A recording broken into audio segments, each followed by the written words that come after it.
A bedtime tale from the time of China's Cultural Revolution. In a quiet corner of northern China, tucked between hills that rolled like sleeping dragons, there was a small village called Yunhe, the River of Clouds. It was a place where winters whispered through bamboo groves and summers smelled of warm earth after the rain. Life there had always moved at the pace of seasons, planting, harvesting, mending, resting. But one year the rhythm changed. One, the boy who listened to the wind. There lived a boy named Wei, with eyes that always seemed to be searching for something just beyond the horizon. His grandmother used to tell him that he had been born during a strong windstorm, and that the wind had left a piece of itself inside him, restless, curious, unwilling to stay silent. Wei loved stories. At night, when the household lantern dimmed to a soft glow, he would lie awake and listen to the older villagers talk quietly about the world far beyond Yunhe. He heard about cities that glimmer with neon lights, about trains faster than horses, and about ideas so big they felt like thunder in the sky. Then, one spring morning, posters appeared on the walls of the village square. Red, bright, loud. They spoke of a great cultural movement sweeping across the country, urging people to rethink, rebuild, and reimagine the past. It was a time of slogans, songs, criticism sessions, and a call to reshape society from its roots. Wei was too young to understand what any of it truly meant, but he felt the wind inside him stir. 2. A village in transition. The village itself changed quickly. The old schoolmaster, who used to teach poetry, began spending more time reading new pamphlets, try to understand what would be allowed and what would no longer be welcomed. Some of the books in the school were carried away. Others were locked in a chest. Meetings became more frequent. Voices grew louder in public squares. Neighbors who once argued only about rice harvest now debated philosophy and loyalty, sometimes with fire in their eyes, sometimes with fear. But even amid uncertainty, the villagers still rose before sunrise to tend fields. Rice still needed planting. Water still needed carrying. Babies still cried at night, and old men still played cards under the elm tree. Wei watched all of this quietly. He felt the tension, even if he didn't have the words for it. Yet, every night, when the moon climbed above the rooftops, the world softened again, as if the darkness reminded everyone that they were simply people trying to navigate a storm they couldn't quite see. 3. The girl with a hidden garden. Across the lane lived Meilin, a girl a little older than Wei, with a calmness that made her feel almost like an adult. Behind her house, she kept a tiny secret garden, nothing more than a patch of dirt tucked between two broken walls. There she grew wildflowers and a few herbs her grandmother had taught her about before falling ill. When Meilin's grandmother had still been strong, she had told Meilin stories that came from old books that were now considered unnecessary, sometimes suspicious. So Meilin kept her stories in her memory, the way one keeps a lantern hidden during a storm. One evening, when the air smelled of rain but the sky remained oddly clear, Wei found her sitting in the garden, tracing circles in the dirt. Will things stay like this forever? Wei asked. Meilin shook her head. Nothing stays forever. Not storms, not seasons, not even rules. People change. And when people change, the world changes with them. But what if it gets worse? The boy whispered. Then it will someday get better, Meilin replied. History is a long story. We are only on one page. 4. A Night of Lanterns.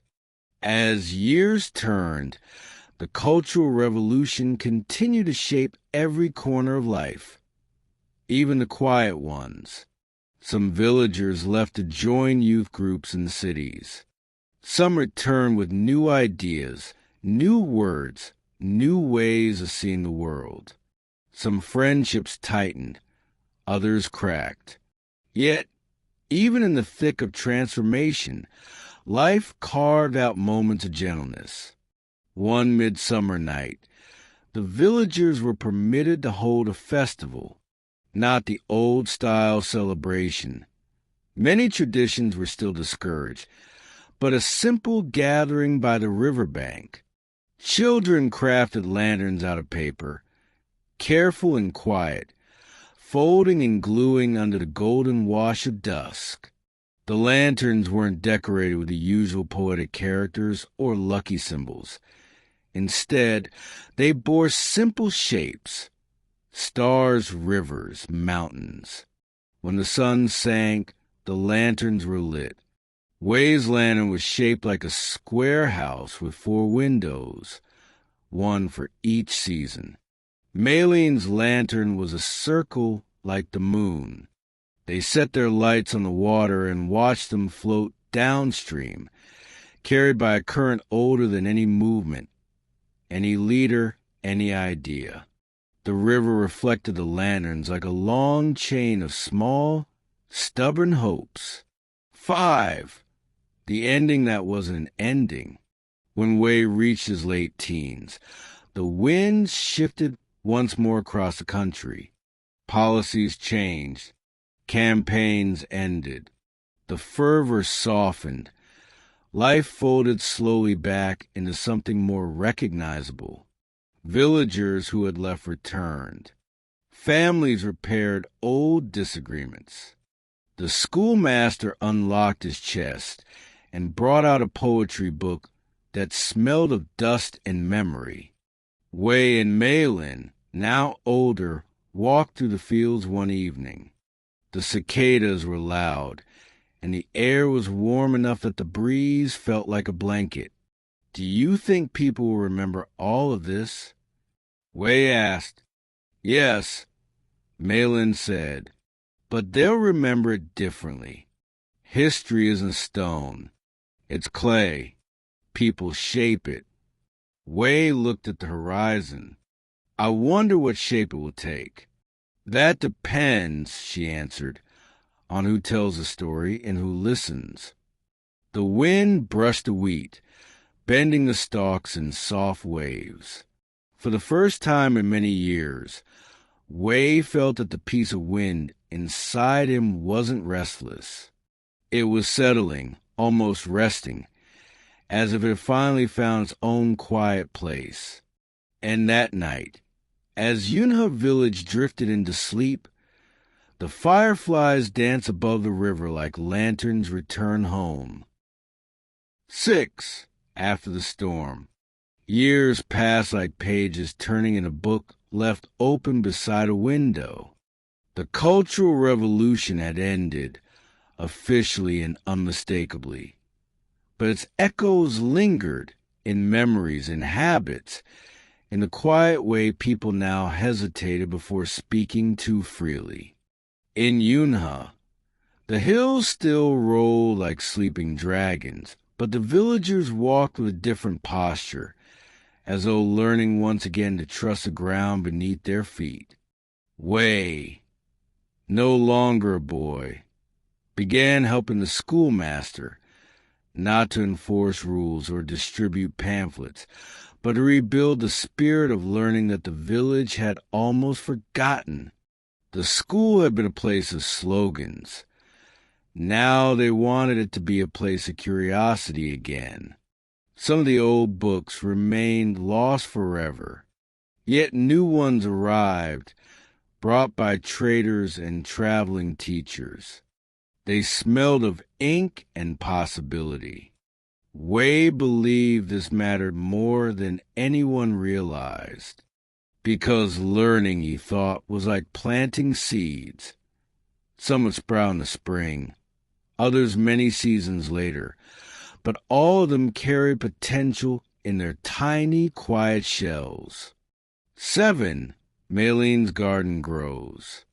Meilin's hidden patch of earth between the two broken walls was no longer a secret. The villagers, once cautious about anything reminiscent of the past, slowly began to appreciate the small beauty of her plants. Wild chrysanthemums, soft purple asters, mint leaves glistening after the rain. It was as if her garden had been waiting for the world to calm down. One day, a group of children gathered at the entrance of the little space. They were too young to remember the strictness of earlier years. To them, the garden was just magical, a place where colors happened. Meilin smiled at them. "Do you want to plant something?" "Are we allowed?" a little girl asked. "We're allowed to grow," Meilin answered gently. The children knelt, pressing their small hands into the soil.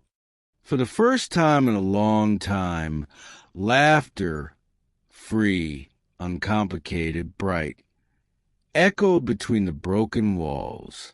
8. The man with the wooden box. One autumn afternoon, a stranger arrived in Yunhe. He was thin, with tired eyes and clothes patched in 3 different places. He carried a wooden box tied with rope. The villagers approached him cautiously but politely. He spoke gently, explaining that he was traveling across the country to collect stories from ordinary people about the years of change, about survival, about everyday life. Some villagers were hesitant. Talking about the past felt like touching a wound not fully healed. But the stranger didn't push.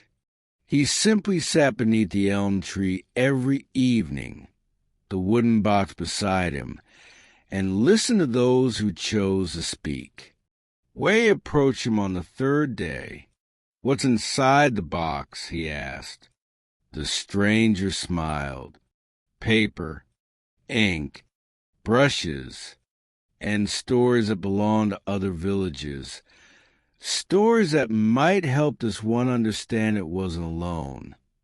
Wei looked at the box with a quiet reverence. Words traveled, he realized. They connected distant lives. The stranger stayed for a week.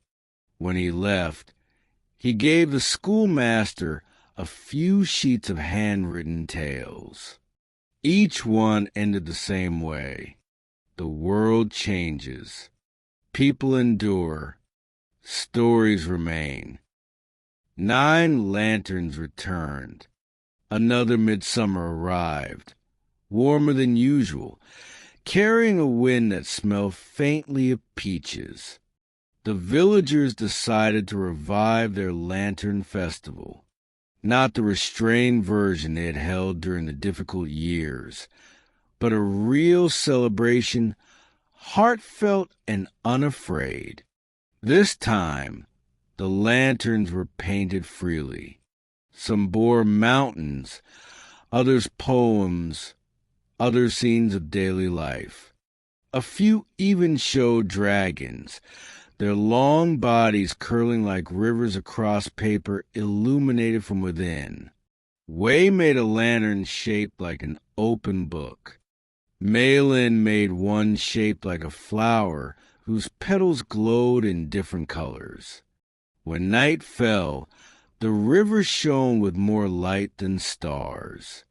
As the lanterns drifted, Meilin whispered, "Do you think the river remembers all the lanterns we've given it?" Wei shook his head softly. "Rivers don't remember. They carry, Maybe that's why they never stopped moving. Meilin thought about this for a long moment. Maybe stories are like lanterns, then we release them, and they drift until someone else finds the glow. 10. A new beginning that looked like an ending. In the years that followed, China changed again, this time in ways that felt less like a storm and more like a turning tide. New ideas flowed in. New opportunities appeared. Roads expanded. Radios became common. Cities blossomed like iron gardens. Wei eventually left Yunhe to study in the nearest city. It wasn't easy. The village had never imagined one of their own attending a university. But he went, carrying with him the wind that had lived inside him since the day he was born. Meilin remained for a while longer, tending her garden, teaching children, healing the parts of the village that had endured too much silence. Before Wei left, they met one last time by the riverside. "Will you come back?" Meilin asked, not pleading, simply wondering. "I don't know," Wei admitted, "but Yunhe's inside me. That won't change." "Good," she said softly, "because places only live when people carry them forward." They stood together, listening to the river. Neither spoke of the past. Neither made promises about the future. But as Wei walked along the path that led out of the village, he looked over his shoulder and saw Meilin's figure lit by the lanterns behind her, a quiet beacon, a piece of home in the darkness. And he knew, without needing to say it aloud, that every step he took into the future would carry traces of where he had come from. The hills, the wind, the lanterns, the stories, all drifting forward like gentle lights on a river that never stops moving. 11 years like water. Time, as always, passed like a quiet river, sometimes rushing, sometimes barely moving, but always flowing forward. Wei grew older. His days in the city were filled with books, ideas, and discoveries he had once only dreamed of. He studied history, philosophy, and everything that explained how people shaped the world and how the world, in turn, shaped them. And though the city was loud and brilliant and full of appetite, Wei always carried with him the stillness of Yunhe.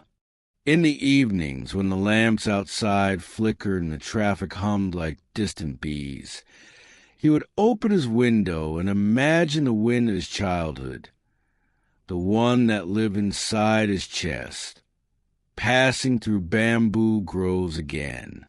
He wrote letters to the schoolmaster, who replied in careful, crooked handwriting. But Meilin never wrote. Wei wondered why. Some days he worried. Other days he thought perhaps she had simply chosen the privacy of her own life. Still, he missed the garden between the two broken walls. He missed the hill that looked like a sleeping dragon.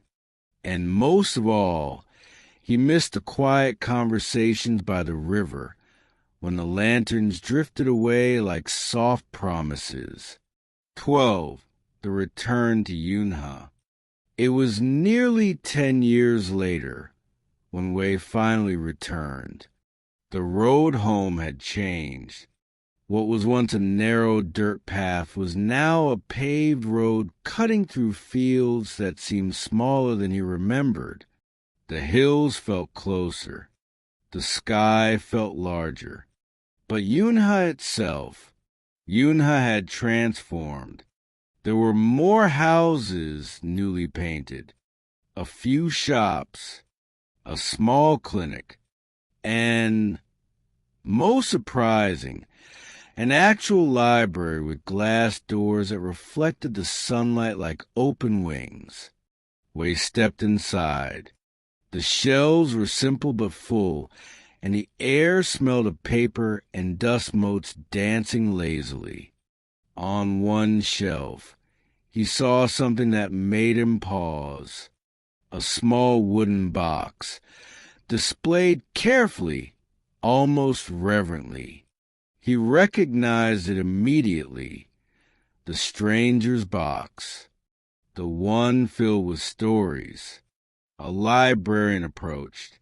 "Oh, that belonged to a traveling writer who passed through long ago," she explained. "He left it to the village. Inside are some of the earliest stories we collected." Wei felt the air shift inside him. "And is Meilin still here?" The librarian's eyes softened. "Yes, she teaches now. Her garden is still there too, though the walls around it have finally been repaired." Wei thanked her and stepped back into the sunlight, his heart beating with a strange mixture of anticipation and fear. 13, the garden reborn. He found Meilin where he had always known she would be, in the small garden behind her house, kneeling among flowers. But it was no longer a hidden patch of earth. The broken walls had been rebuilt, then painted with murals, mountains, rivers, a moon, fireflies, and shapes that looked suspiciously like floating lanterns. Children were sitting in a circle, listening as Meilin explained how to care for the soil. She looked older, not in a weary way, but in a fuller way, as if time had carved meaning into her features. She wore simple clothes, her hair tied back loosely, and her hands were gently covered in earth. When she finally noticed him standing at the entrance, she froze for a heartbeat, then smiled with the calm warmth he had carried in his memories for a decade. "Wei," she said softly. He didn't speak at first. The wind in his chest felt suddenly alive, swirling with emotions he couldn't quite organize. "It's good to see you," she said, rising to her feet. "It's good to be home," he replied.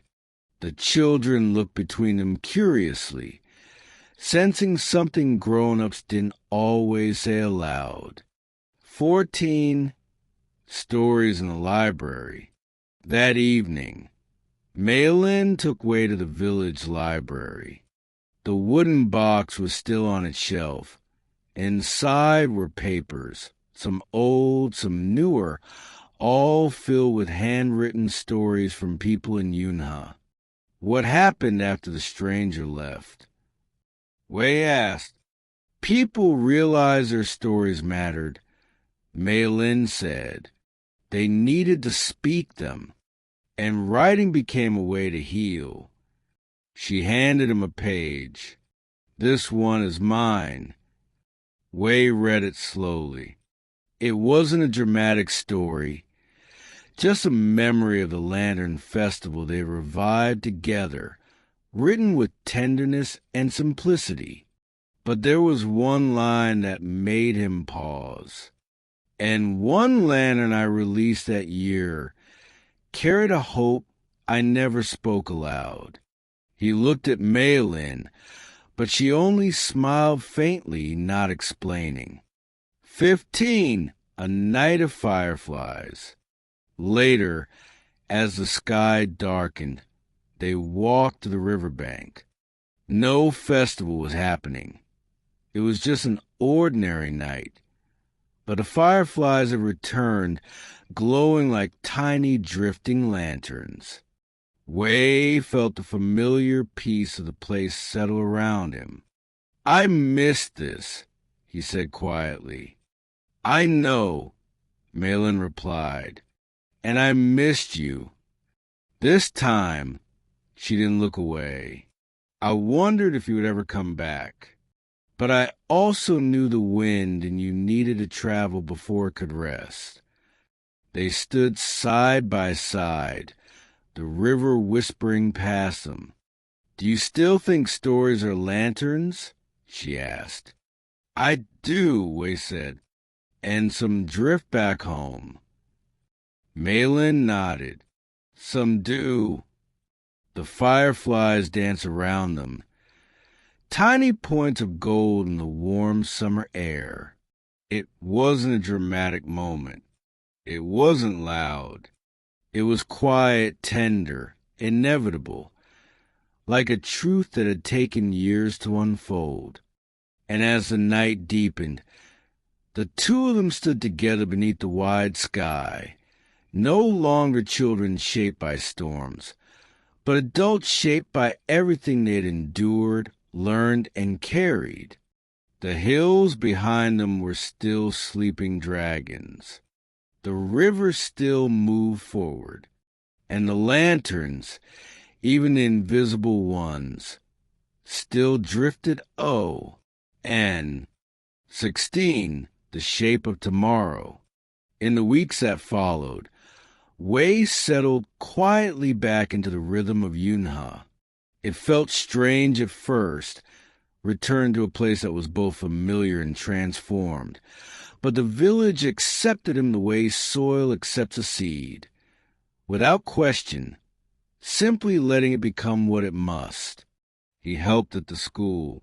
He helped in the library. And sometimes, when the afternoons grew golden and slow, he would sit in Meilin's garden, watching the light sift through the leaves like a soft memory. The children adored him. They gathered around him every time he opened a book, especially if it was one written in a careful, looping hand from the wooden box. He read slowly, deliberately, letting each sentence fall like a pebble into still water.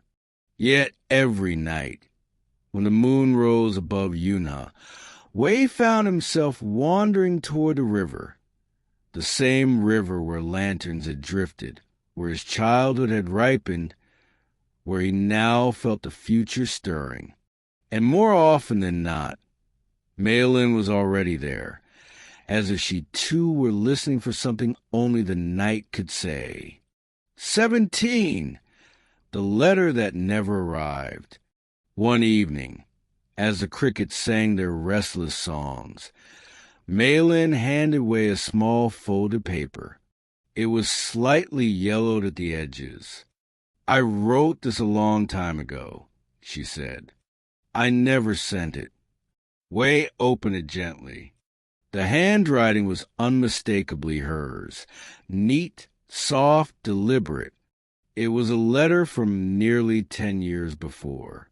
In it, Meilin wrote about the village, the children, the changing seasons, and something else. Something that made Wei's breath catch in his chest. I don't know if you'll ever return, but if you do, I hope you find me still tending the garden, still believing in small things that grow. I hope you remember that some lanterns drift back, even if the river is long. Wei folded the letter slowly, reverently. Why didn't you send it? He asked. I was afraid you had outgrown this place, she admitted, or that you had outgrown me. Wei shook his head. I never outgrew any of it. I just needed to learn why it mattered. She looked at him then, truly looked, and something quiet passed between them, a recognition that had taken a decade to finally stand in the open. 18. The return of the wooden box man. Not long after, Yunhe received an unexpected visitor. It was early morning when the stranger arrived, older now, hair streaked with gray, carrying the same wooden box, repaired but visibly worn. He leaned on a walking stick, but his eyes still held the same gentle brightness. The villagers recognized him at once. "You came back," the schoolmaster said, astonished. The man nodded.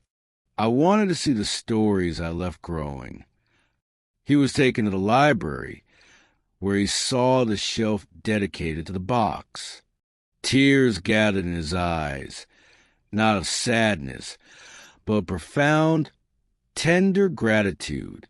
"You planted something," Wei said quietly to him. "Something important." The man smiled. "Stories are seeds," he replied. "You never know which ones will take root." He stayed for several days, listening once more to the people of Yunhe. But this time, the stories were different. They were hopeful, reflective, filled with the strange resilience that grows after storms. One night, he joined Wei and Meilin by the river. Fireflies floated around them like the faintest embers of forgotten lanterns. "You too," the man said softly, "are part of the story still unfolding." And then, with a warm nod, he added, "Take care of it. 19, a lantern for the future." When midsummer returned, the villagers prepared for another lantern festival. Larger this time, more joyful, almost exuberant. The riverbank buzzed with color and laughter.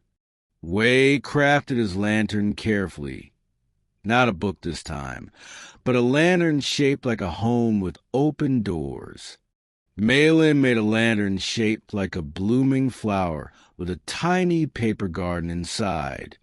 When the lanterns were released, floating gently onto the river, Wei noticed that Meilin's hand brushed his. She didn't pull it away. The two lanterns drifted side by side, their reflections shimmering on the surface like two companions walking the same path. "Do you ever think," Meilin said softly, "that the river carries our choices too? Not just our lanterns?" Wei nodded. "And maybe brings them back when we're ready to see them." The crowd cheered as hundreds of lanterns lit the night. Reds, golds, blues, stories, wishes, memories, all moving together like a living constellation. But Wei didn't watch the river. He watched Meilin, and she, for the first time in all the years he had known her, watched him back with no hesitation. No shadows, no silence between them. 20, the beginning inside the ending. Later, after the festival had ended in the village, it quietened into a soft contentment. Wei and Meilin walked slowly through the moonlit fields. The night air was warm. The sky was enormous. And the world, battered, changed, healed, imperfect, felt astonishingly open. "Wei," Meilin said, stopping beneath an elm tree. "Are you staying this time?" He met her gaze without uncertainty. "Yes." "Yunhe will keep changing," she warned gently. "Life doesn't stay still." "I don't want it to," he replied. "And us?" she asked. For a moment, the wind stirred in the branches above them, like an old friend passing by. Wei reached for her hand, deliberately but softly. "I think we're one of those stories the river brings back," he said. "Not the same as before, but still ours." She closed her fingers around his. Not dramatic, not rushed, just right. And under the wide, quiet sky, they stood together. Two people shaped by history, carried by time, guided by the lanterns they had once set afloat. Not an ending, not even a beginning. Something gentler, a continuation, like the river that never stops, like the fireflies that return every summer, like stories retold in the voices of new generations. 21. The Whisper Beneath the River. Yunhe was peaceful in those days, peaceful in a way that comes after years of storms, when the villagers finally understood the value of quiet. But something new began to stir. It started on a late summer evening when Wei walked alone along the riverbank. The Lantern Festival had passed weeks before. Yet that night, he saw something impossible, a faint, flickering glow moving beneath the water's surface, as if the lantern had sunk and yet refused to stop shining.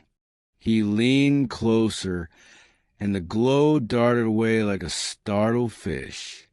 Wei blinked, then laughed at himself. The mind, he thought, has a way of playing its own stories. But when he looked again, the water was still glowing, softly, gently, like a heartbeat deep below the current. He stepped back, shivering despite the warm air. Somewhere in the dark, a memory whispered, "Stories are lanterns." And some drift back. 22. The Dream of the Sleeping Dragon. That night, Wei had a dream so vivid he woke with his pulse racing. He stood on the hill shaped like a sleeping dragon, a place he had climbed 100 times as a child, but in the dream the hill moved. Its long back rose and fell with slow, ancient breaths. Mist curled from its nostrils.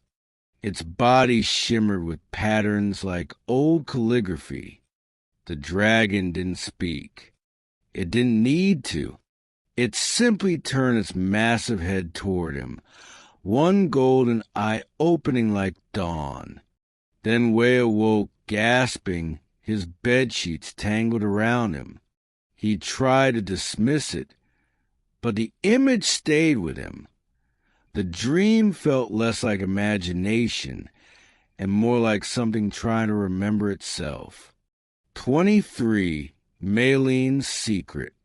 Wei told no one, but Meilin noticed something in his expression the next morning. "You didn't sleep well," she said quietly. He hesitated. "I had a strange dream." "With the dragon?" Wei froze. "How did you—" Meilin looked away, almost embarrassed. "I've dreamed of it too, many times, since I was a child." She knelt beside a row of asters in her garden and touched the soil as though grounding herself. "I used to think it meant nothing," she continued, "just imagination. But lately, the dreams feel stronger, clearer, as if something is waking." Wei sat beside her. The air between them hummed, not with fear, but with curiosity shaped into a whisper. "Meilin," he said gently, "why didn't you ever tell me?" She smiled faintly. "Would you have believed me back then?" Wei thought about it. Then he nodded. "Yes," he said, "I think I always would." 24. The Glow Under the Garden. The following evening, they returned to her garden, not because of plan, but because something in the air seemed to tug them there. The flowers glowed under the moonlight, their colors deepened by the night. Meilin knelt to check the moisture of the soil and froze. "Look," she whispered. Beneath the earth, faintly, impossibly, was a glimmer of light, as if something luminous pulsed far below the roots. Wei knelt beside her. The glow intensified for a moment, then faded, but it had been unmistakable. "Is it?" he whispered. "I don't know," Meilin said, "but it isn't the first time." Wei turned to her sharply. "What do you mean?" Meilin inhaled slowly. "Sometimes when I plant something new, I feel warmth in the soil. Or I hear," she paused, choosing her words carefully, "a vibration like a breath, very faint." Wei felt the wind shift around them, a gentle stirring like the lightest exhale from something enormous beneath the earth. The garden suddenly felt different, not frightening, but ancient. 25. The Legend of Yunhe. The next day, Wei visited the schoolmaster, who was now retired but still loved to share stories from the past. When Wei described the dreams and the glowing soil, the elderly man frowned, then retrieved an old scroll from a chest. "This," he said, unrolling it carefully, "is a forgotten legend of Yunhe. It wasn't spoken during the difficult years. Too mystical, too easy to condemn."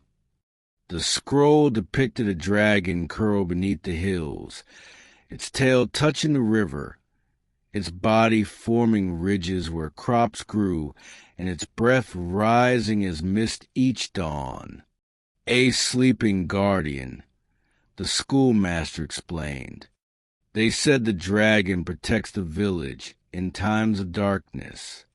But during upheaval, during fear, it sleeps deeply. And when peace returns," he tapped the scroll, "it begins to stir." Wei felt the words sink into him like heavy seeds. "What we saw," he murmured, "the glow, the dreams, is it possible the legend is real?" The schoolmaster didn't answer directly. Instead, he simply said, "Some truths are larger than P. Roof." 26. The Night of Three Signs. The paranormal events escalated one soft, windless night. First sign, the river. The glow returned beneath the water. But this time it was brighter, moving upstream against the current, like a lantern searching for its owner. Second sign, the garden. In Meilin's garden, several flowers began glowing faintly, not reflecting moonlight, but emitting their own soft radiance, as though lit from inside by tiny lanterns. Third sign, the dragon.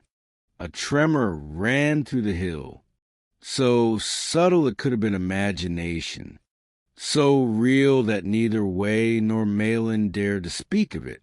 When they met at the riverbank afterward, their eyes held the same unspoken truth.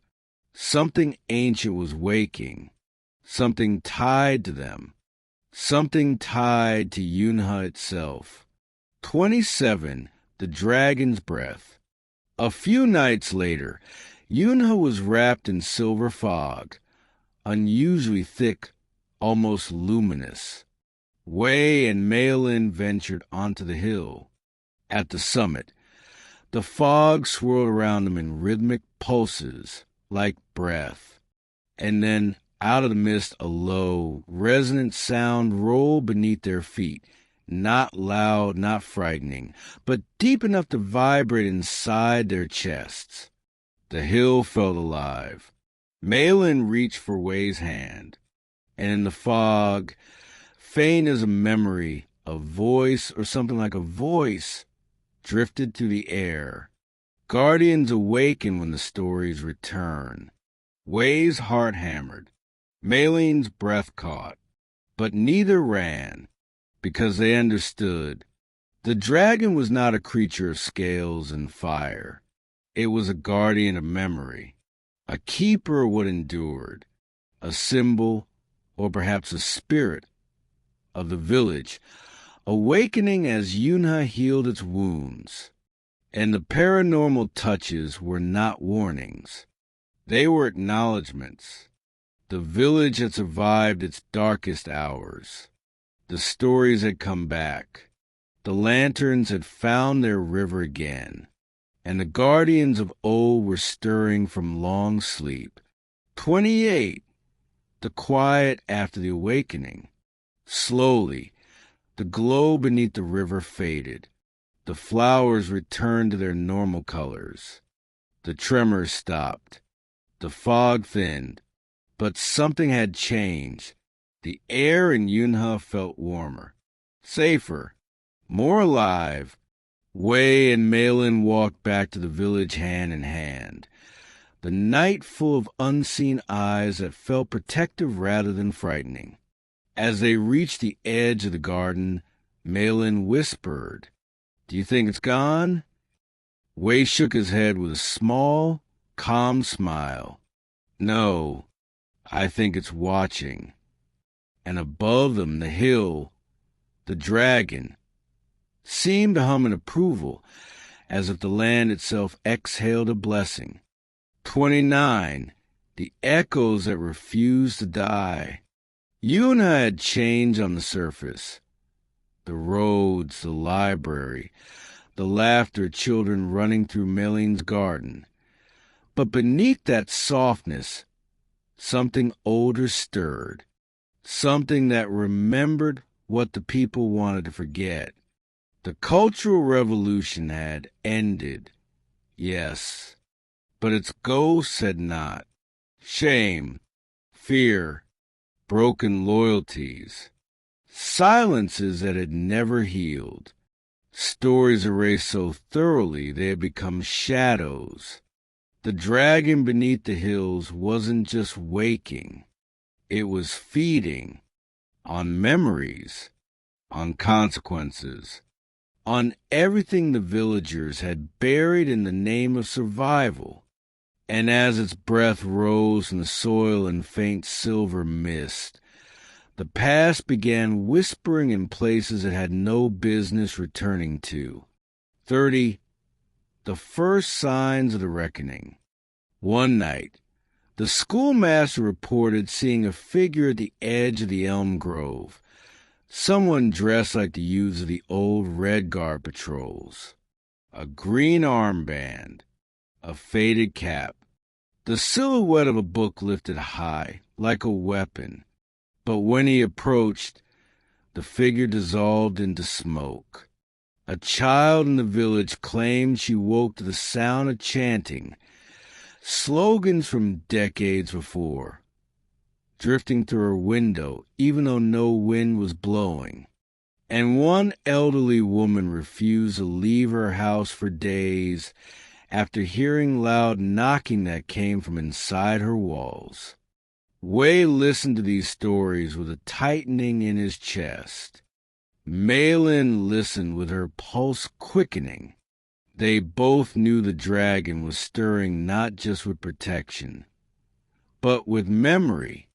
And memory can be a terrifying thing. 31. The buried books. Days later, Meilin asked Wei to help her in a corner of her garden where the soil felt unusually hard, as if something resisted beneath the surface. They dug gently. After a few minutes, Meilin gasped. Under the soil lay a rusted metal box, locked with corroded clasp, a box large enough to hold books or documents. Wei lifted it carefully. Something rattled inside. Meilin whispered, "This wasn't mine. This was buried long before I was born." They brought the box to the library. The schoolmaster trembled as he opened it with a hammer and chisel. Inside lay several torn diaries, poems written in beautiful calligraphy, a bundle of letters wrapped in cloth, and one red-covered manual, partly burned. The schoolmaster fell silent. He touched the cover of the burned manual with shaking fingers. "These," he said, voice breaking, "these are the writings people hid during the campaigns. The ones they feared would condemn them." Meilin whispered, "Why are they resurfacing now?" The schoolmaster looked toward the hill. His old eyes darkened. "Because memory is stronger than burial, and the earth has decided it's time." Wei felt the air shift. The room darkened, even though the lanterns didn't flicker.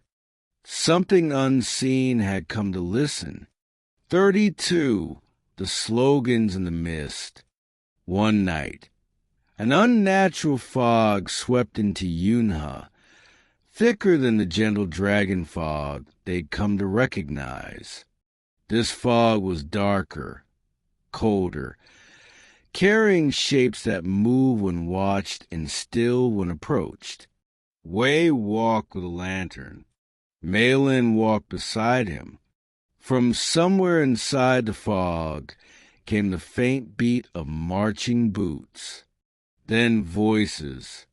Not human, not quite ghostly. Something in between. Down with the old ways. Destroy the old ideas. Sweep away superstition. The voices twisted in the fog like smoke from a burning memory. And with each chant, Meilin tightened her grip on his hand. "We're hearing the past," Wei whispered. "Not spirits, not people, just echoes." But Meilin shook her head slowly. "No, echoes fade. These are getting louder." 33. The dragon's eye opens. They climbed the sleeping dragon hill again because they felt they had no choice. Something called them, not in words, but in pressure, like a hand on their backs directing them upward. At the summit, the fog swirled violently. The ground vibrated beneath their feet, and then the hill pulsed. A single brilliant golden eye opened beneath the earth, not physically, but as a radiance, a presence, a gaze felt more than seen. The dragon was awake, fully awake, and it was not alone. Behind the dragon's glow, and the swirling mist around it, appeared hundreds of shadowy figures, silhouettes frozen in time, holding books, banners, sticks, or nothing at all. Some looked angry, some looked frightened, some looked confused, as if they had been yanked from their memories into the present. Meilin gasped, "These are the villagers from before, the ones who lived through the campaigns." Wei whispered, "Why are they here?" The dragon's voice answered not in sound, but in thought, a deep tremor through their bones. Because a story unfinished cannot rest. The dragon showed them visions, fast, sharp, overwhelming. The old poetry teacher being forced to renounce his books. Families hiding keepsakes in the night. Children confused by slogans they didn't understand. Neighbors turning on neighbors to protect themselves. Silence heavier than any punishment. Meilin sobbed quietly. Wei steadied her, but his own chest ached with the weight of the memories. The dragon whispered again. A wound unacknowledged becomes a shadow. Shadows must surface before they can fade. 34. The price of awakening. The next days were darker. The fog lingered. The whispers intensified. People began seeing things. A neighbor crying in the street after seeing her long-dead brother standing at her gate. A former Red Guard, now elderly, collapsing after hearing his own teenage voice shouting slogans behind him. Children waking from dreams of classrooms filled with torn books and broken desks. Yunhe was becoming a mirror, forcing every villager to confront the parts of history they had buried.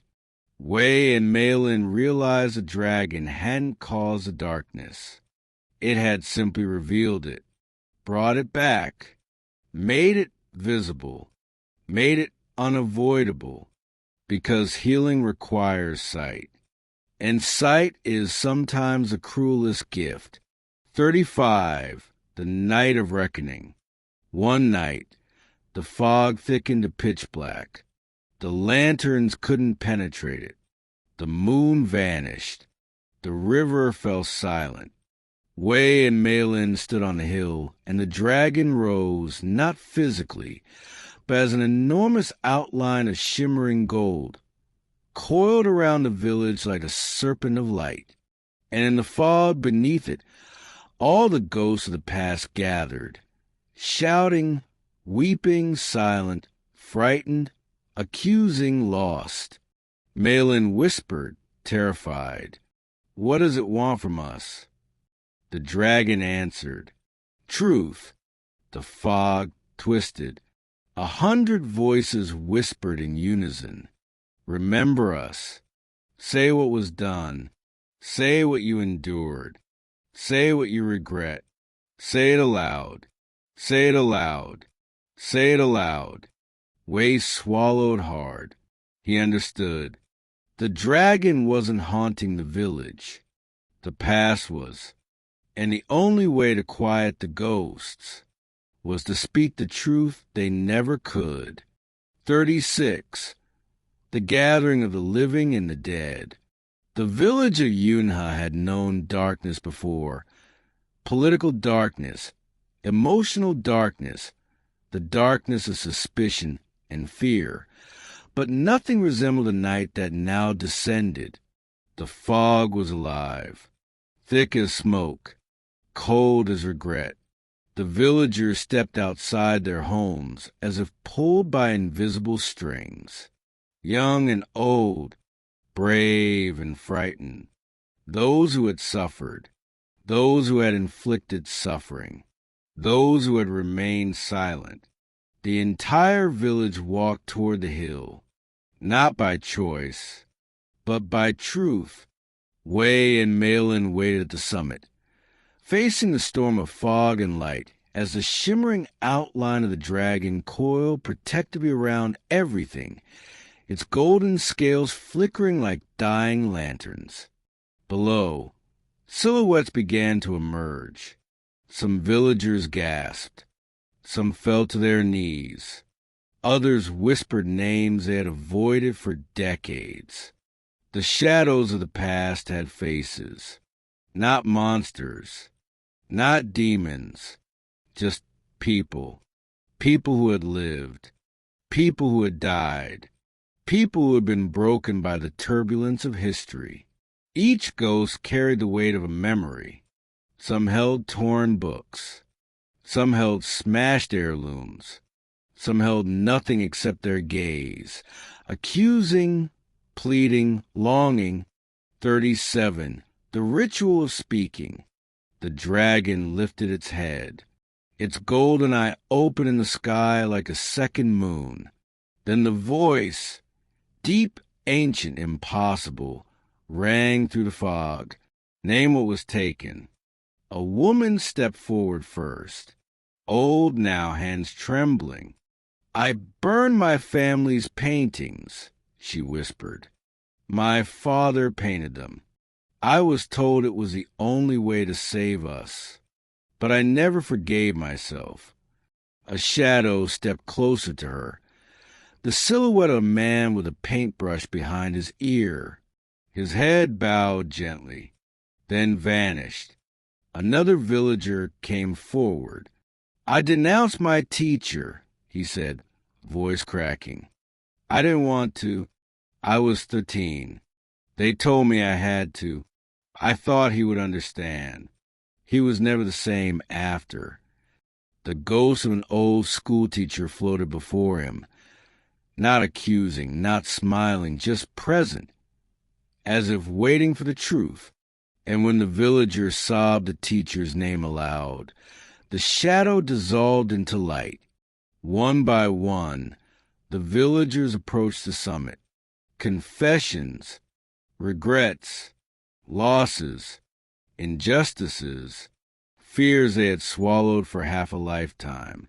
For some, the ghosts embraced them.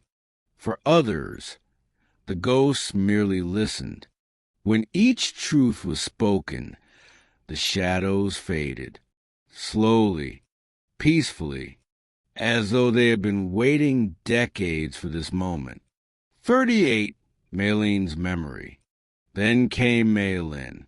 She stepped forward, her face pale under the unnatural glow. Wei stood beside her, silently offering strength. "I have something to say," she whispered. The fog shifted. Dozens of ghostly faces turned toward her, but one stepped closer. A woman with hair pinned in a traditional bun, her outline soft like smudged charcoal.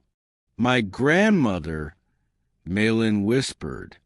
Wei felt her tremble. During the Cultural Revolution, Meilin's grandmother had been accused of keeping superstitious materials, herbal remedies, old stories, poetry, a wooden charm she had carried since childhood. She had not been arrested, but she had never recovered from the humiliation. Her health had faltered. Her spirit had cracked. She had died quietly soon after. Meilin took a breath that shook her from head to toe. "I was too young to defend you," she said to the ghost. "And later, I was too afraid to ask what really happened." The ghost didn't move. Meilin's voice rose, stronger. "I remember your stories. I remember your kindness. I remember your garden. And I remember the way they made you feel small." The ghost reached out, a hand amiss touching Meilin's cheek, then vanished like a breath in winter. Meilin wept into Wei's shoulder until her legs nearly gave out. 39, Wei's silence breaks. Wei had intended to stay quiet. He had believed his pain was too small compared to others. But the dragon's unblinking eye fell upon him, heavy, knowing, and the fog shifted again. A shadow stepped forward that made Wei's heart stop.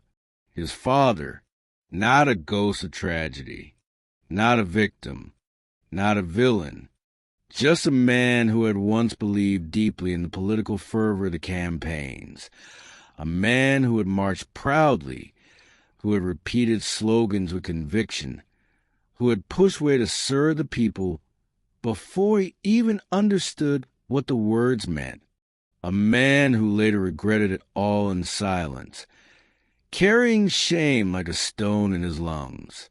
Wei whispered, "I hated you for your loyalty, and I hated myself for hating you." The ghost did not look angry. It simply looked tired, unbearably tired. "I didn't understand you then," Wei said. "I barely understand you now. But I know you were afraid. I know you were trapped. And I forgive you." The ghost touched Wei's shoulder with a hand of mist, the gesture so gentle it felt like a real memory, then vanished. Wei's chest loosened. The wind inside him, the one that carried him all his life, finally exhaled. 40, the dragon's judgment. When the last villager had spoken, when the last ghost had dissolved, the hill fell silent. No fog, no whispering, no chanting. Only the dragon remained, vast, shimmering, ancient, coiled like a guardian around the entire village. Its voice broke through the night. A story faced is a story freed. The dragon's light dimmed, curling inward. The shadows have been named. The hill trembled softly. The past is no longer buried. Finally, with a slow closing of its enormous golden eye, the dragon whispered, "Yunhe is healed." And then all at once, in a burst of soft light like 1,000 fireflies exhaling, the dragon dissolved into the earth, gone, but not dead, sleeping again, this time in peace. 41, dawn over Yunhe. The fog melted with the first touch of sunrise. Birds returned to their branches. The river whispered gently again. The village exhaled for what felt like the first time in 50 years. Meilin stood beside Wei, exhausted but unburdened. "It's quiet," she said. "Quiet doesn't mean empty," Wei replied. She nodded. "We survived the pass." "No," Wei corrected softly. "We faced it." They walked back toward the village as dawn painted the sky gold. Somewhere beneath the earth, deep under the hills shaped like a sleeping dragon, a warmth pulsed one last time. Not warning, not judgment, just acknowledgement. A guardian resting. Because the people it protected finally knew how to protect themselves. 42, the calm that felt wrong. After the night of reckoning, Yunhe rested. For a while, the villagers spoke softly, walked lightly, as if the earth were fragile glass. Children laughed again. Elders slept without whispering in their dreams. But Wei felt it first. A vibration under the soil, too deep to be natural, too cold to be the dragon. Meilin felt it too.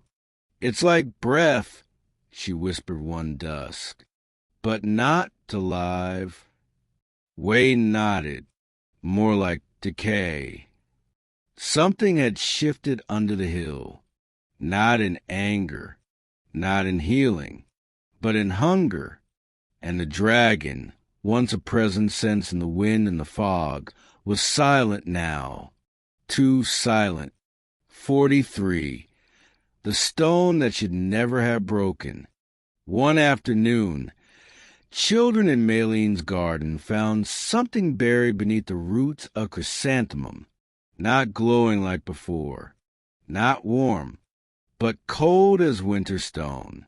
It was a small card tablet, cracked down the center. The carving showed a serpent-like body, many limbs instead of one, a head with no eyes, a mouth stretching across the entire face. Meilin recoiled. "That's not the dragon," she whispered. "It's the opposite." Wei turned the fragment in his hands. The stone was old, older than the legends, older than Yunhe, older than the stories the villagers had passed down. And in the crack, something darker leaked out, not liquid, not light, a thin mist that didn't drift up. It drifted down like gravity reversed. "Put it back," Meilin said. "Please." Wei buried the fragment again. But that night, the earth in Meilin's garden pulsed, a slow, rhythmic throb, as if a heartbeat long dead was remembering itself. 44. Ghosts that were not ghosts. The next days brought shadows, but not like before. These had no faces, no memories, No ties to the Cultural Revolution. They moved wrong. They leaned wrong. They bent their joints like broken marionettes. They clung to walls like damp mold, and they whispered without mouths. Not words, just the sound of something wet breathing. People thought they were hallucinations. Too many nightmares from the past resurfacing, until one villager, a quiet elderly potter, was found wandering at dawn with blood dripping from his ears, whispering, "It touched me, it touched the inside of my thoughts."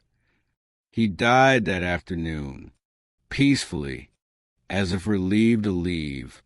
45. The dragon's silence is broken.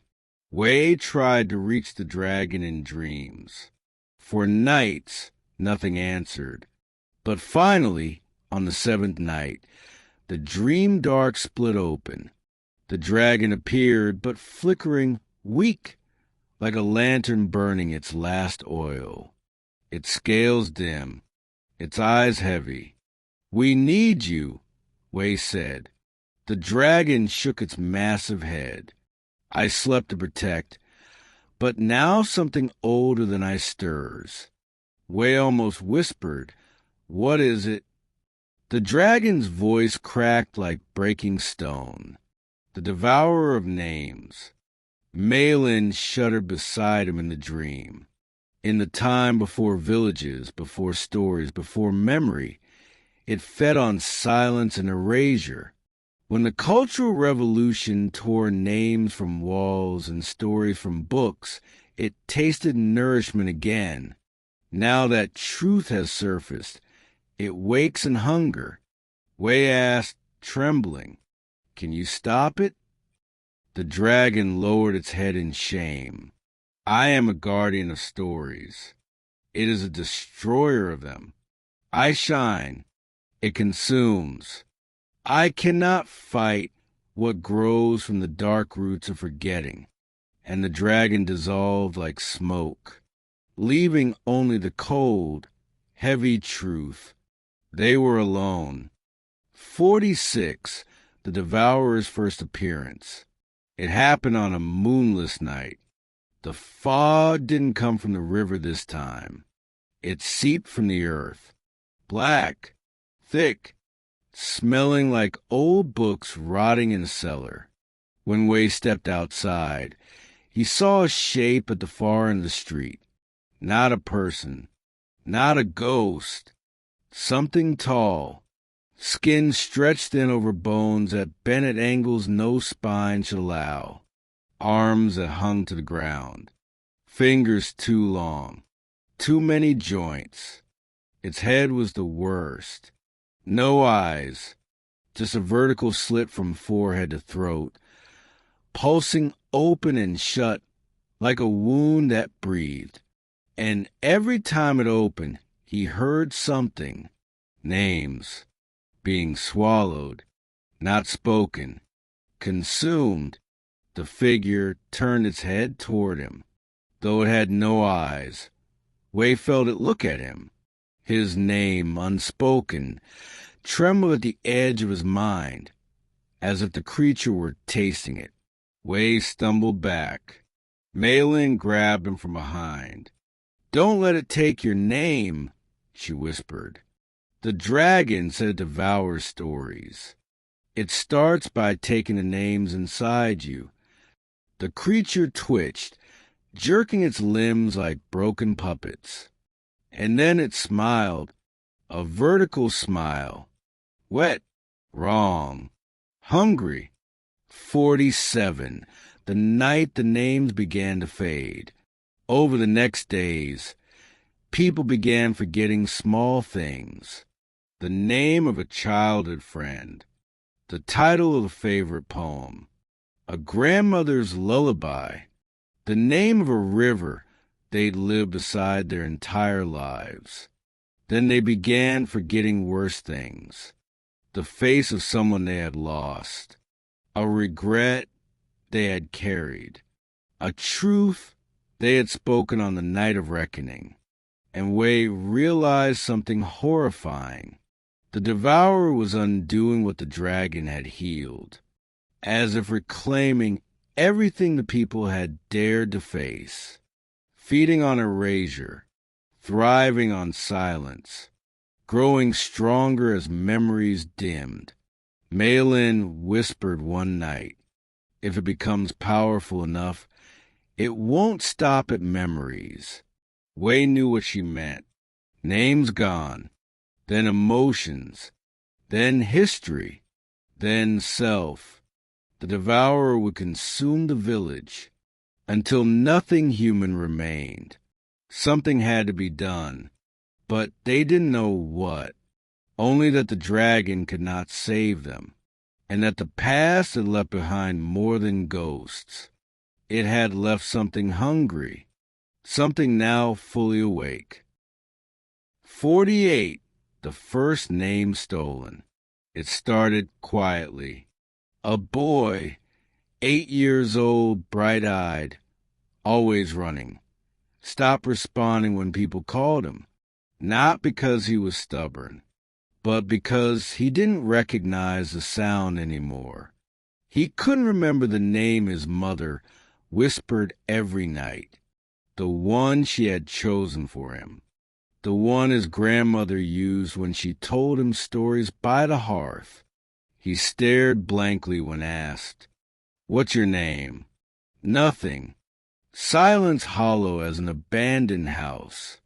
And the Devourer watched from the edge of the street, its long fingers curled, its slit mouth pulsing like a heartbeat, feeding. When the boy's father tried to shout the name again, the creature tilted its head, almost amused. He shouted louder. Then the Devourer opened its mouth wide and swallowed a sound that had not yet been spoken. The father's voice died in his throat. He fell to his knees, choking on nothing. 49. The library begins to decay. Wei and Meilin rush to the library, the safest place they knew, the heart of memory, the sanctuary of stories. But when they entered, the air was wrong. Books trembled on their shelves. Some pages curled inward as if recoiling from something. Ink faded before their eyes. And the wooden box, the stranger's box, the one filled with stories of Yunhe, was now empty. Only a smear of darkness lay inside, like a stain that refused to dry. Wei felt cold spread through his bones. "It's feeding on written memory, too," he said hoarsely. "Everything we preserved." Meilin looked at the shells helplessly. This is how history dies, not with fire, but with silence. Then the lights in the library flickered, and something dragged across the floor upstairs. Something heavy. Something slow, something alive. 50, the archivist of shadows. Wei climbed the staircase, each step creaking in protest. At the top landing, the air felt thick, breathless, rotten. And there, standing in the center of the archives, was a new entity, one smaller than the Devourer, but infinitely more grotesque. It had the shape of a librarian, but its head was a mound of shifting black paper, shredded, dissolving, reforming, like memories being eaten as quickly as they appeared. Its fingers dripped ink. Its breath smelled like mold and forgotten stories. It wasn't swallowing names. It was swallowing truths. Pages fluttered toward it like birds returning to their nest. One by one, they disappeared into the dripping paper mass of its head, sucked into oblivion. Meilin whispered in terror, "What is that?" Wei understood instantly. The Devourer's servant. The archivist turned its faceless head toward them, and from its dissolving paper skull came a W. Hitper. Unright. 51. The past begins repeating. As they fled the library, something even more terrifying began to happen in Yunhe. Villagers started acting out old behaviors, not consciously, not willingly, but as if their bodies remembered scripts from decades ago. One man began shouting slogans from 1967 without realizing it. A woman tore down a neighbor's ancestral plaque in a daze, not knowing why she did it. A group of youths, terrified by the fog, began to patrol the streets holding sticks, mimicking Red Guard formations they had never actually seen. The Devourer glided behind them like a shepherd guiding lost sheep, not into safety, but into repetition, into the past. Because to erase the present, the Devourer forced the village to reenact the trauma it fed on. Wei trembled.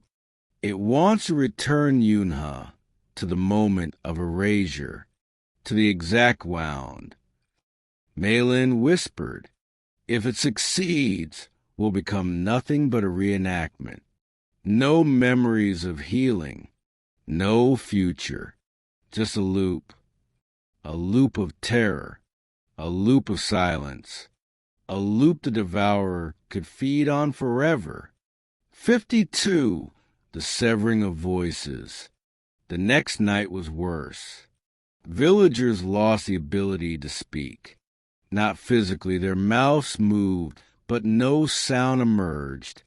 Wei saw an old man trying to warn his granddaughter of something approaching behind her. He screamed silently. She didn't turn. She didn't hear. She walked into the fog. Wei and Meilin rushed inside her house. She was there, alive, but staring at the wall, as if waiting for someone to tell her who she was supposed to be. Meilin whispered, it's not just names, it's stories, it's identity, it's unmaking people. That was when the dragon entered their dreams again, but only barely. Its voice cracked like a dying flame. I cannot restore what is consumed, but you must go to the place where the Devourer was born. Wei asked, frantic, where? The dragon's outline flickered, and then it whispered, beneath the hill, where the Cultural Revolution buried more than books, where silence became flesh, and the dragon's voice faded. 53. The entrance to the undersoil. Wei and Meilin climbed the dragon-shaped hill at dawn. The air tasted wrong, metallic, foul.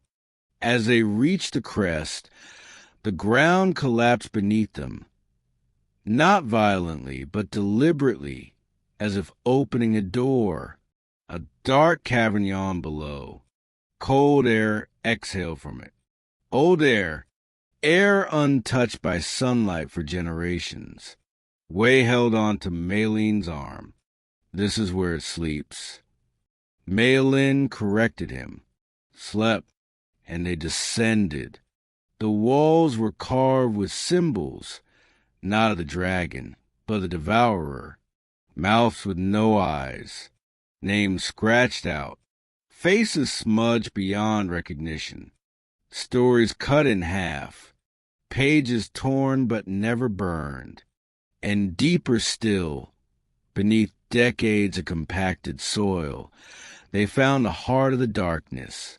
A massive cocoon of black, pulsing flesh.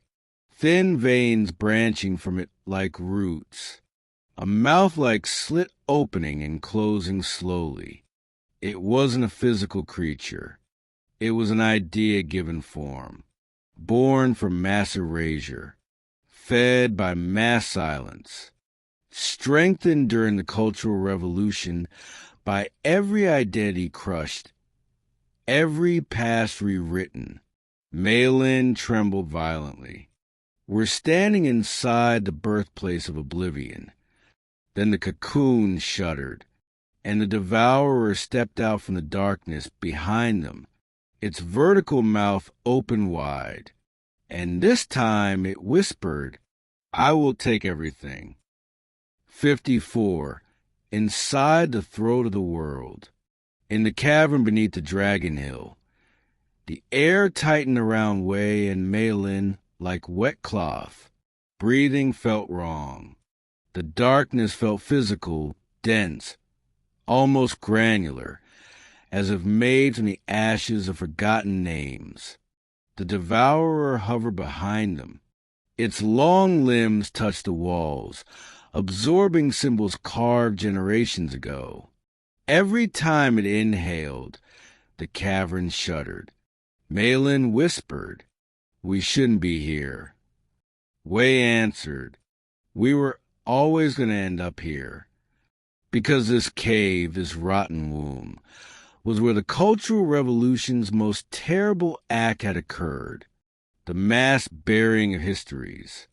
When the village had burned books, smashed heirlooms, shredded poems, denounced ancestors, everything they had destroyed had eventually been thrown here, not as an offering, not as punishment, simply because there was nowhere else to put the fragments, and the earth had swallowed them. But the earth had also changed. One truth became undeniable. The Devourer was an invader. It was a consequence. Everything buried in shame had taken form and grown teeth. 55. The cocoon opens. The black cocoon pulsed. A thin crack formed across its surface, splitting open like a wound. From inside, something writhed, not a creature, not a person, a swarm, a mass of tiny, eyeless, jawless shapes, like letters melted into flesh, like characters from books trying to rearrange themselves into something alive. They skittered across the ground, moving without logic, clicking their small, wet bodies in a language that hurt to hear. Meilin clutched Wei's arm until her nails drew blood. "What are they?" she whispered. Wei's throat tightened. They're discarded words. The moment they were spoken, some of the creatures turned toward him, attracted to the sound, to the taste of meaning. Their clicking rose into a frenzy, and they swarmed. Wei grabbed Meilin and pulled her back, but the creatures were fast. Too fast. Climbing the walls, the ceiling, the stones, their tiny mouths opening like ink blots. Whenever they touched an object, they erased it, leaving behind a smear of emptiness, as if the world itself were rotting. 56. When the Devourer spoke using human slogans. The Devourer stepped forward, towering, its vertical mouth stretching wider. Then something new happened, something horrific. It began speaking, not in its own voice. It had none. It spoke using the voices of the Cultural Revolution. Children chanting slogans, adults shouting denunciations, officials barking orders, crowds yelling rage they didn't understand. All these voices twisted together, layered, slow, distorted, coming from a mouth that shouldn't form words. Meilin covered her ears, crying, "Make it stop." But the voices only grew louder. Destroy the old world. Erase the past. Burn the names. Silence the stories. Silence the stories. Silence the stories. Wei felt those voices digging into him. Not into his ears, but into the part of his mind that remembered childhood, family, village, self. The Devourer wasn't consuming memories anymore. It was rewriting them. 57, the Hall of Broken Names. Wei and Meilin fled deeper into cavern, not because it was safer, but because they couldn't go back. The swarm followed. The Devourer's voice echoed to the tunnels like 1,000 ghosts in a single throat. At the bottom of a spiraling passage, they found a vast chamber. The air buzzed with whispering. On the walls were thousands of names, scribbled in charcoal, etched with fingernails, carved with desperation.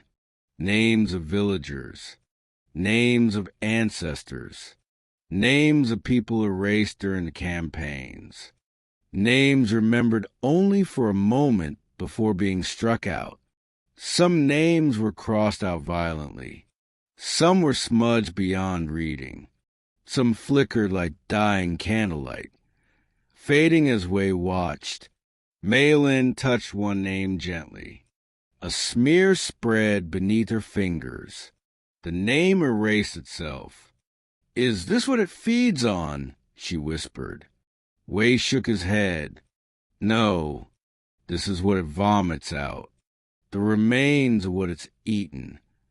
The Devourer wasn't only destroying memory. It was hoarding the residue. Every erased story. Every silenced life. Every name stripped from a wall. All rotting together in this cave. 58. The Devourer descends. The cavern trembled. Dust fell from the ceiling. The Devourer entered the chamber. Not walking, but unfolding, its limbs stretching along the walls like shadows torn from bodies. Its mouth opened. The chamber dimmed. The names on the walls writhed, trying to flee like insects. The Devourer whispered, "You cannot fight forgetting." Meilin stepped back, but her foot struck something. A skeleton. Small, curled, hands clenched around a broken brush. She recognized it instantly. Her grandmother's old brush. The one she used to write poetry before the campaigns forbade it. Meilin collapsed to her knees. Wei felt the Devourer lean closer, tasting her grief. Its voice deepened. One more name to take. 59. The moment truth breaks. Wei stepped in front of Meilin. "Take me instead," he said. Meilin screamed, "No!" The Devourer paused, surprised. It had not expected defiance. It moved closer to Wei, its mouth hovering over his face. Cold air sucked inward, pulling at his skin, trying to draw out the essence of his identity. Memories flashed in his mind, running through Yunhe as a boy, listening to stories beneath the elm tree, Meilin's hidden garden, lanterns floating on the river, the dragon's golden eye, the night of reckoning, the confession he made about his father, and then a memory he didn't recognize, a moment of pitch-dark silence, a voice whispering his name, but without emotion, a black shape leaning over his crib. He had no memory of this. He'd never lived it, but the Devourer hissed, "You belong to me more than you know." For the first time, Wei felt true terror. The Devourer had been inside Yunhe long before the Cultural Revolution, long before the dragon, long before the village. It had always lived beneath the earth, waiting, growing, feeding on every era's forgotten pain. And now it wanted to finish him. 60, the dragon's last light, as the Devourer opened its mouth to consume him entirely. A single spark ignited in the cavern ceiling. A tiny golden ember, then another, then dozens, then hundreds. A soft rain of light fell around them. The dragon's glow, weak, almost dead, but still alive. Each golden speck touched the walls, reigniting some names, briefly, flickeringly, before dying out again. The devourer recoiled, hissing, not in pain, in rage, because the dragon's light represented something the devourer could not abide. Remembering, Wei grabbed Meilin's hand. We're not done yet. And as the cavern shook around them, as darkness and memory clashed like ancient enemies, as the devourer shrieked with 1,000 stolen voices, Wei realized the truth. To kill the devourer, they would have to do something far more dangerous than fight it.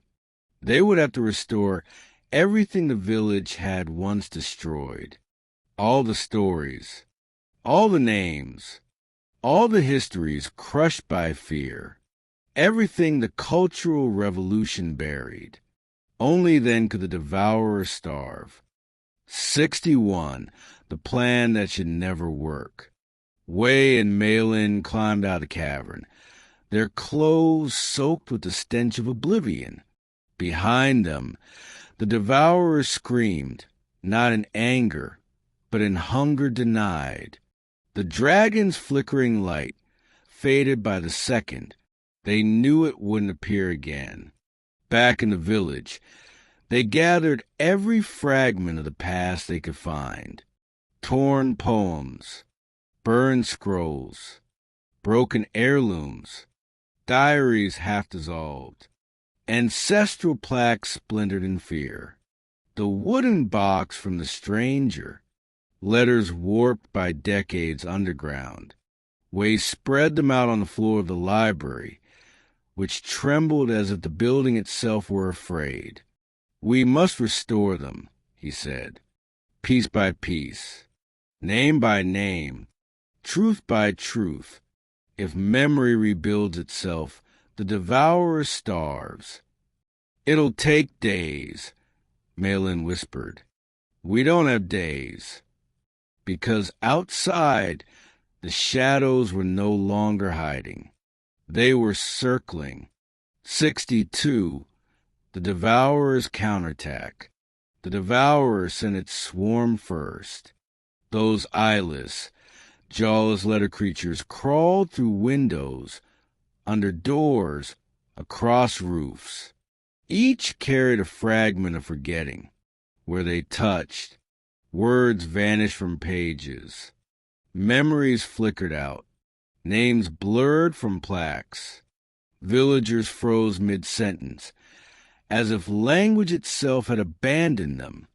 Meilin smashed them with lanterns, her breath ragged. But for each one crushed, 2 more crawled from the soil. The devourer was coming, slowly, inevitably, like a nightmare remembering the path to your bed. 63, the schoolmaster's decision. The schoolmaster, old, frail, trembling from the night of reckoning, watched Wei and Meilin struggle. His eyes, usually kind, hardened. He approached Wei with a slow, painful step. Your plan is right, he said softly, but you won't finish it in time. Wei didn't answer. He knew. Then the schoolmaster placed a hand on Wei's shoulder. I taught this village to remember. I also taught it to forget. I was part of both. Let me finish the past. Wei's breath caught. No, you're too weak. This will kill you. The old man smiled. A sad, knowing smile. Memory has been killing me for decades. Better than this Wei. Before Wei could stop him, the schoolmaster sat in the center of the library floor, surrounded by the fragments of Yunhe's erased history. He opened his mouth and began speaking, not normally, not calmly. He recited every poem, every lesson, every forgotten tale, every banned text, every name scratched off a wall, every regret whispered into his classroom in secret, every story his students once loved before fear stole their voices. The library trembled. Books shook on shelves. Pages fluttered like birds in a storm. The Devourer sensed it instantly. The warnings came too late. 64. The Devourer enters the library. The doors exploded inward. The Devourer crawled inside, limbs bending like wet branches, its mouth opening into a howl of silence, so deep it cracked the lantern glass. Meilin grabbed way, pulling him backward. But the schoolmaster didn't stop speaking. He raised his voice, louder, stronger than Wei had ever heard it, as if decades of silence were pouring out in one impossible breath. The Devourer lunged. Its mouth opened wide enough to swallow him whole. Meilin screamed. The swarm rushed in. The shadows howled. Ink bled from the pages. The air rotted with erasure. The schoolmaster didn't stop. He kept reciting the village's lost truths even as the Devourer wrapped its limbs around him.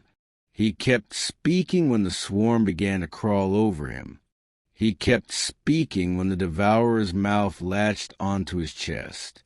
And then he burned. Not fire. Light. Golden. Blinding. Explosive. The dragon's last light, the final remnants of its power, erupted from the schoolmaster's body like a star dying. The Devourer recoiled, shrieking in 1,000 stolen voices. The swarm disintegrated into ash. The shadows fled screaming into the night. Wei shielded Meilin with his body. He felt the heat, the force, the pain, and when it ended, there was only silence. 65. The death that broke the village.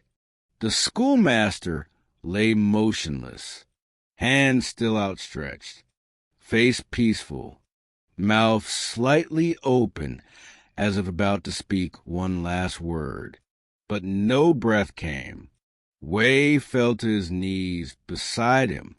"Please," he whispered. "Please, not you." But the body didn't move. The dragon's light had saved Yunhe for a moment, but the cost was paid in full. Meilin knelt beside Wei, tears streaming. "He knew," she said. "He knew this was the only way." Outside the library, villagers gathered silently, staring at the collapsed doors, the ash in the air, the trembling earth. Someone whispered, "He saved us." Someone else whispered, "We didn't deserve him." 66. The Devourer retreats. Far in the distance, deep beneath the hill, the Devourer screamed, wounded but not defeated. The schoolmaster's sacrifice had burned part of it, but not killed it. It retreated into the caverns, dragging its shattered limbs, its vertical mouth leaking black mist. And before the darkness swallowed it again, it whispered, "I will return for what is mine." Wei felt the words dig into his spine. It wasn't talking about the village. It was talking about him. 67. The village mourns. They buried the schoolmaster the next morning beneath the elm tree. He had always said that tree was the village's heart. Villagers placed torn books on his grave, burned scrolls, plaques, Ink brushes, names, memories. Meilin held Wei's hand tightly, and Wei realized the Devourer had lost a battle, but Yunhe had lost something irreplaceable, a guardian of truth, a voice of memory, a man who believed stories mattered enough to die for them. Wei whispered at the grave, "I will finish what you started." He didn't know how. He only knew one thing. The Devourer would return, and next time it would not settle for names. It would come for souls. 68. The days after the funeral. The schoolmaster's death hung over Yunhe like smoke from a fire that never quite extinguished. People spoke less, moved slower, looked over their shoulders more often. The children were the most frightened. They no longer entered the library. They avoided the elm tree. They whispered that the Devourer was still listening to the cracks in the earth. Wei and Meilin worked day and night repairing the library, gathering what pages the swarm had not devoured, what fragments the Devourer's scream hadn't erased. But the silence in the building felt wrong. Too deep, too hollow, like the Devourer had left something behind, or taken something no one had yet noticed was missing. 69. A name fades that should not fade.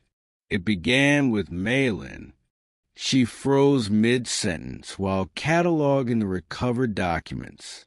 Her mouth moved, but no sound. Wei touched her shoulder. Meilin.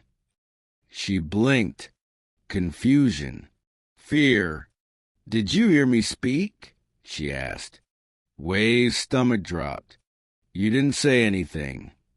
Meilin stepped back, trembling. "Yes, I did. I said you're—" She stopped. Her eyes widened. She whispered, "I forgot your name." Wei felt his blood run cold. "Say it," he urged her. "Try." But Meilin's lips shook. Tears welled. She whispered again, I can't. I know you. I know how you sound, how you move, how your mind works, your childhood, your dreams. But your name is gone." Wei grabbed her hands. The Devourer was inside her memory. It had begun feeding again. Not on the weak, not on the old, on the one person Wei could not lose. 70. The Devourer's mark. That night, as Meilin slept fitfully, Wei noticed something carved into the skin just above her collarbone. A faint sigil, like a crack, like the opening of the Devourer's mouth. Thin, vertical, almost invisible unless the moonlight hit it. When Wei touched it, Meilin gasped in her sleep. Her body arched. Her breath stopped. He pulled his hand away. The mark pulsed once like a heartbeat. Wei understood instantly. The Devourer had chosen her. She was claimed, marked, prepared. The way books had been marked during the campaigns before being burned. The way houses were chalked before raids. The way people were indicated before struggle sessions. History was repeating. But now the target was not political. It was personal. 71, the night the dragon returned in shreds. That same night, Wei dreamed. But the dragon did not appear whole. It was fragmented, torn, its body scattered through a storm of black ash, its scales falling like dead leaves. Its voice cracked into thousands of whispers. It said only, "The Devourer is inside her name, inside her blood, inside her past. You must sever its hold, or she will become its vessel. Wei woke with a scream trapped in his throat. Meilin sat upright beside him, eyes wide open, staring at nothing. Her breath was shallow. Her hands trembled, and when she spoke, it was not her voice. Do you know how many names I have eaten? Wei backed away. She continued, her tone shifting. Female, male, child, elder, all layered. How many stories I have unmade. How many memories bleed inside me. How many people I lived through.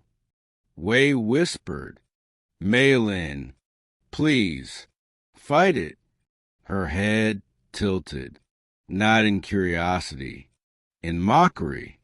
Then she smiled, a vertical, impossible smile, the shape of the Devourer's mouth, and collapsed.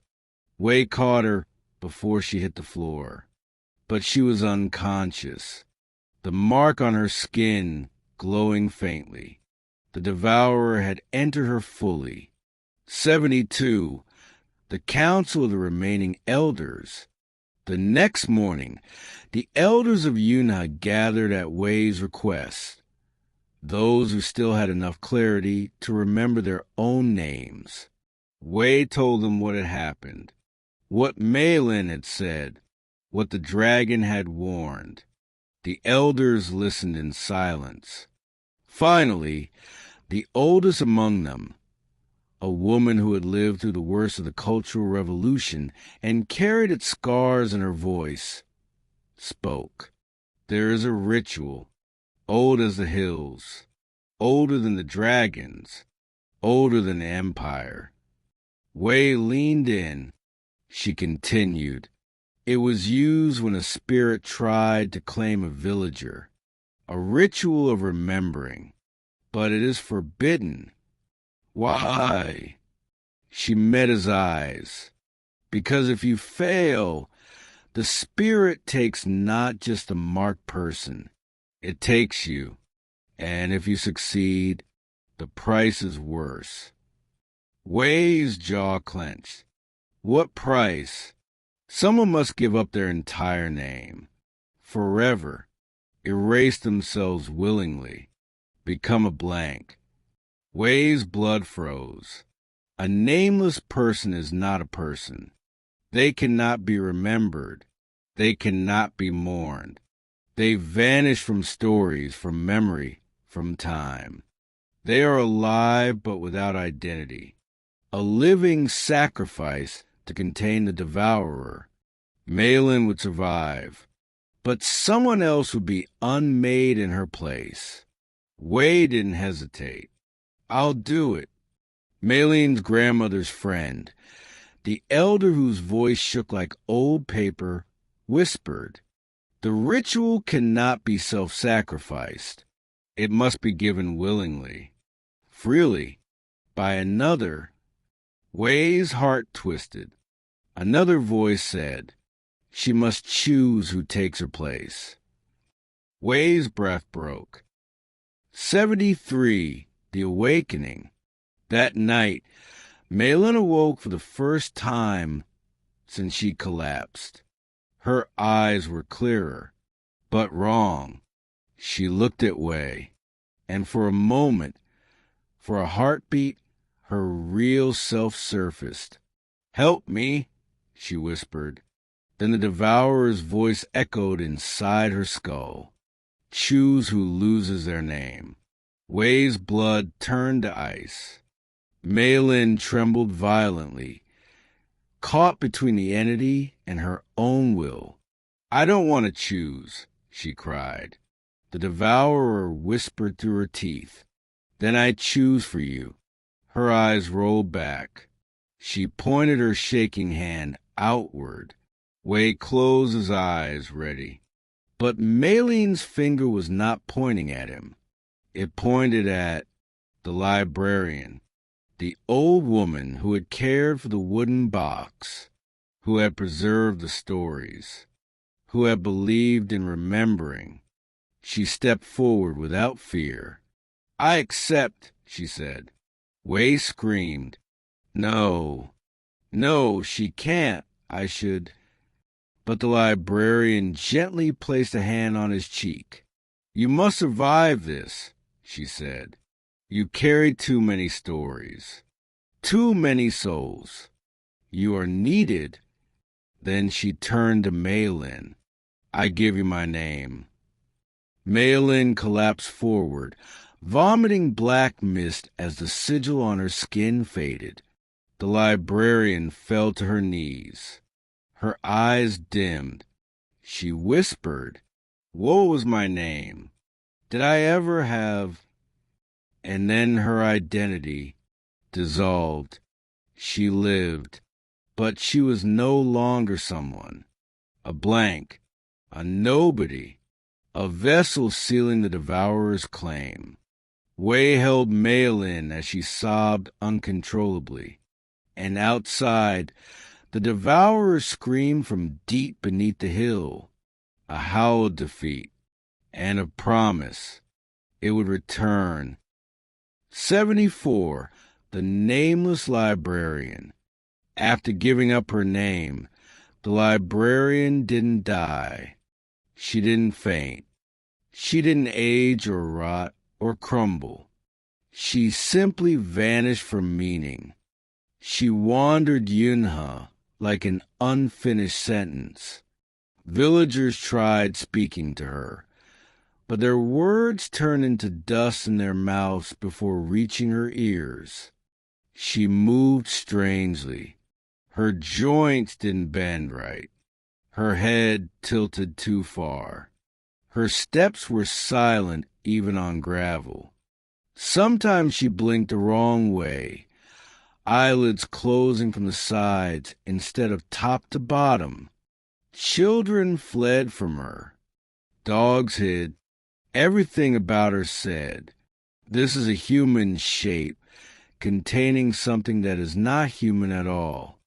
But Wei feared something worse. Maybe this was what a person looks like without a name, as if identity itself keeps bones aligned, breath rhythmic, eyes human. Without it, the body loses its contract with the world. And every night, the nameless librarian stood outside the library door, touching the wood, as if remembering without remembering. Her fingertips left faint black smears, like ink that never dries. 75. Meilin's recovery isn't recovery. Meilin lived. Meilin breathed. Meilin remembered Wei's name again. But something was wrong with her skin. At dawn, Wei saw faint vertical lines forming along her spine, thin, pale, like the suggestion of a mouth that refused to close. When Meilin slept, she made a soft clicking noise, not like teeth, like paper folding itself endlessly. She insisted she felt fine, but her shadow disagreed. Her shadow lagged half a second behind her movements. Not much, just enough to feel like the world was glitching. Wei didn't tell her. He didn't want her to know she was becoming a boundary between the Devourer and the living. 76, whispering corners. Yunhe itself began to twist. Corners darkened where they should have been lit. Walls bulged inwards as if something pushed from behind the plaster. Windows reflected scenes that weren't happening. Villagers reported whispers inside their teapots, faces appearing in puddles, old slogans written in condensation, even on dry surfaces. But nothing was as terrifying as the mirrors. One by one, every mirror in the village began reflecting. a slightly different version of the person standing before it. At first, only small things. Hair parted wrong, clothes misaligned, eyes a little too wide, then bigger, mouth stretched, skin rippling like water, jaws splitting silently, words forming behind their reflections' teeth. One child ran screaming, because her reflection was smiling 3 seconds before she did. The Devourer was no longer just eating memories. It was rewriting physics to suit its appetite. 77, the silent procession. The villagers gathered one morning to find a nameless librarian standing in the center of the square. Her fingers were longer. Her eyes were glassy. Her skin was pale as wet paper. She opened her mouth, but instead of sound, a stream of torn characters spilled out, tiny strips of writing, half-letters, broken radicals. They fluttered onto ground like dying butterflies. Then she walked, slowly, purposefully, and every villager she passed felt a part of themselves become slightly lighter, like a tiny piece of their internal history had been plucked away, a childhood taste, the smell of their mother's hair, a memory of a festival, a favorite color, gone with a single passing. By the time she reached the edge of the village, Wei felt the truth. She wasn't wandering aimlessly. She was marking the boundaries for something larger to enter. 78. The Devourer's cocoon above ground. 3 nights later, a structure appeared at the base of the Dragon Hill. No one built it. No one saw it rise. A tall, twisting spire of blackened paper, fused together with something like bone and something like mold. It pulsed. It breathed.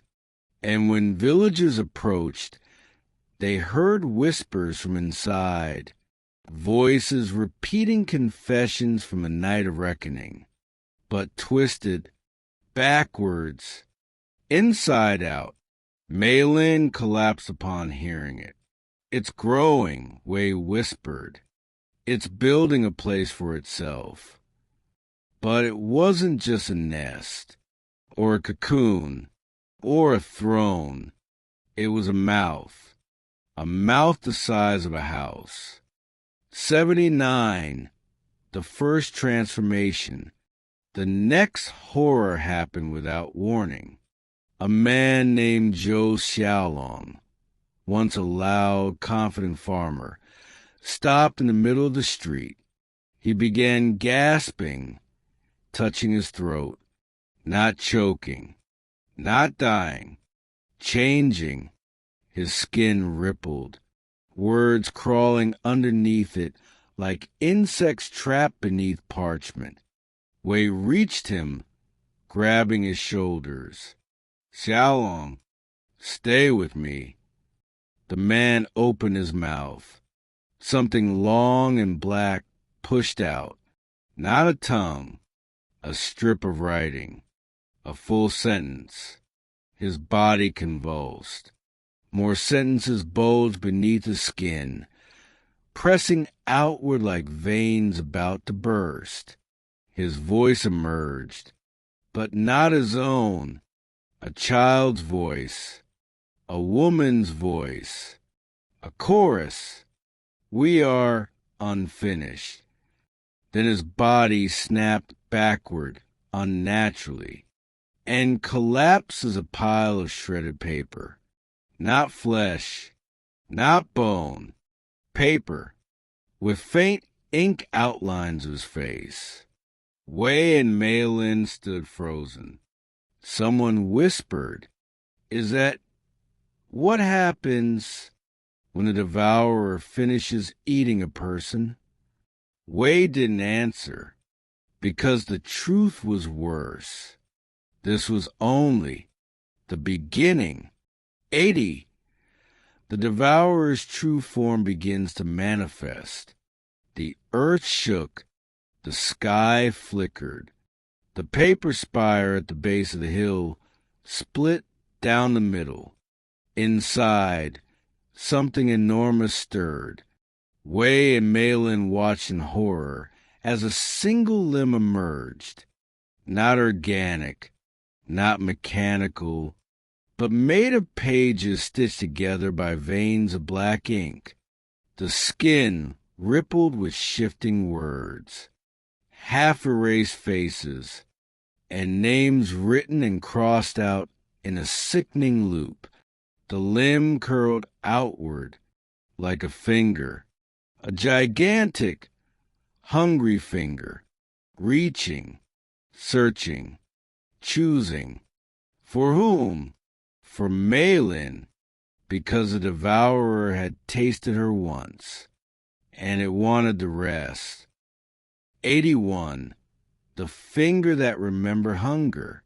The enormous limb of the devourer, made of pages stitched by veins of ink, rested on the ground with an impossible weight.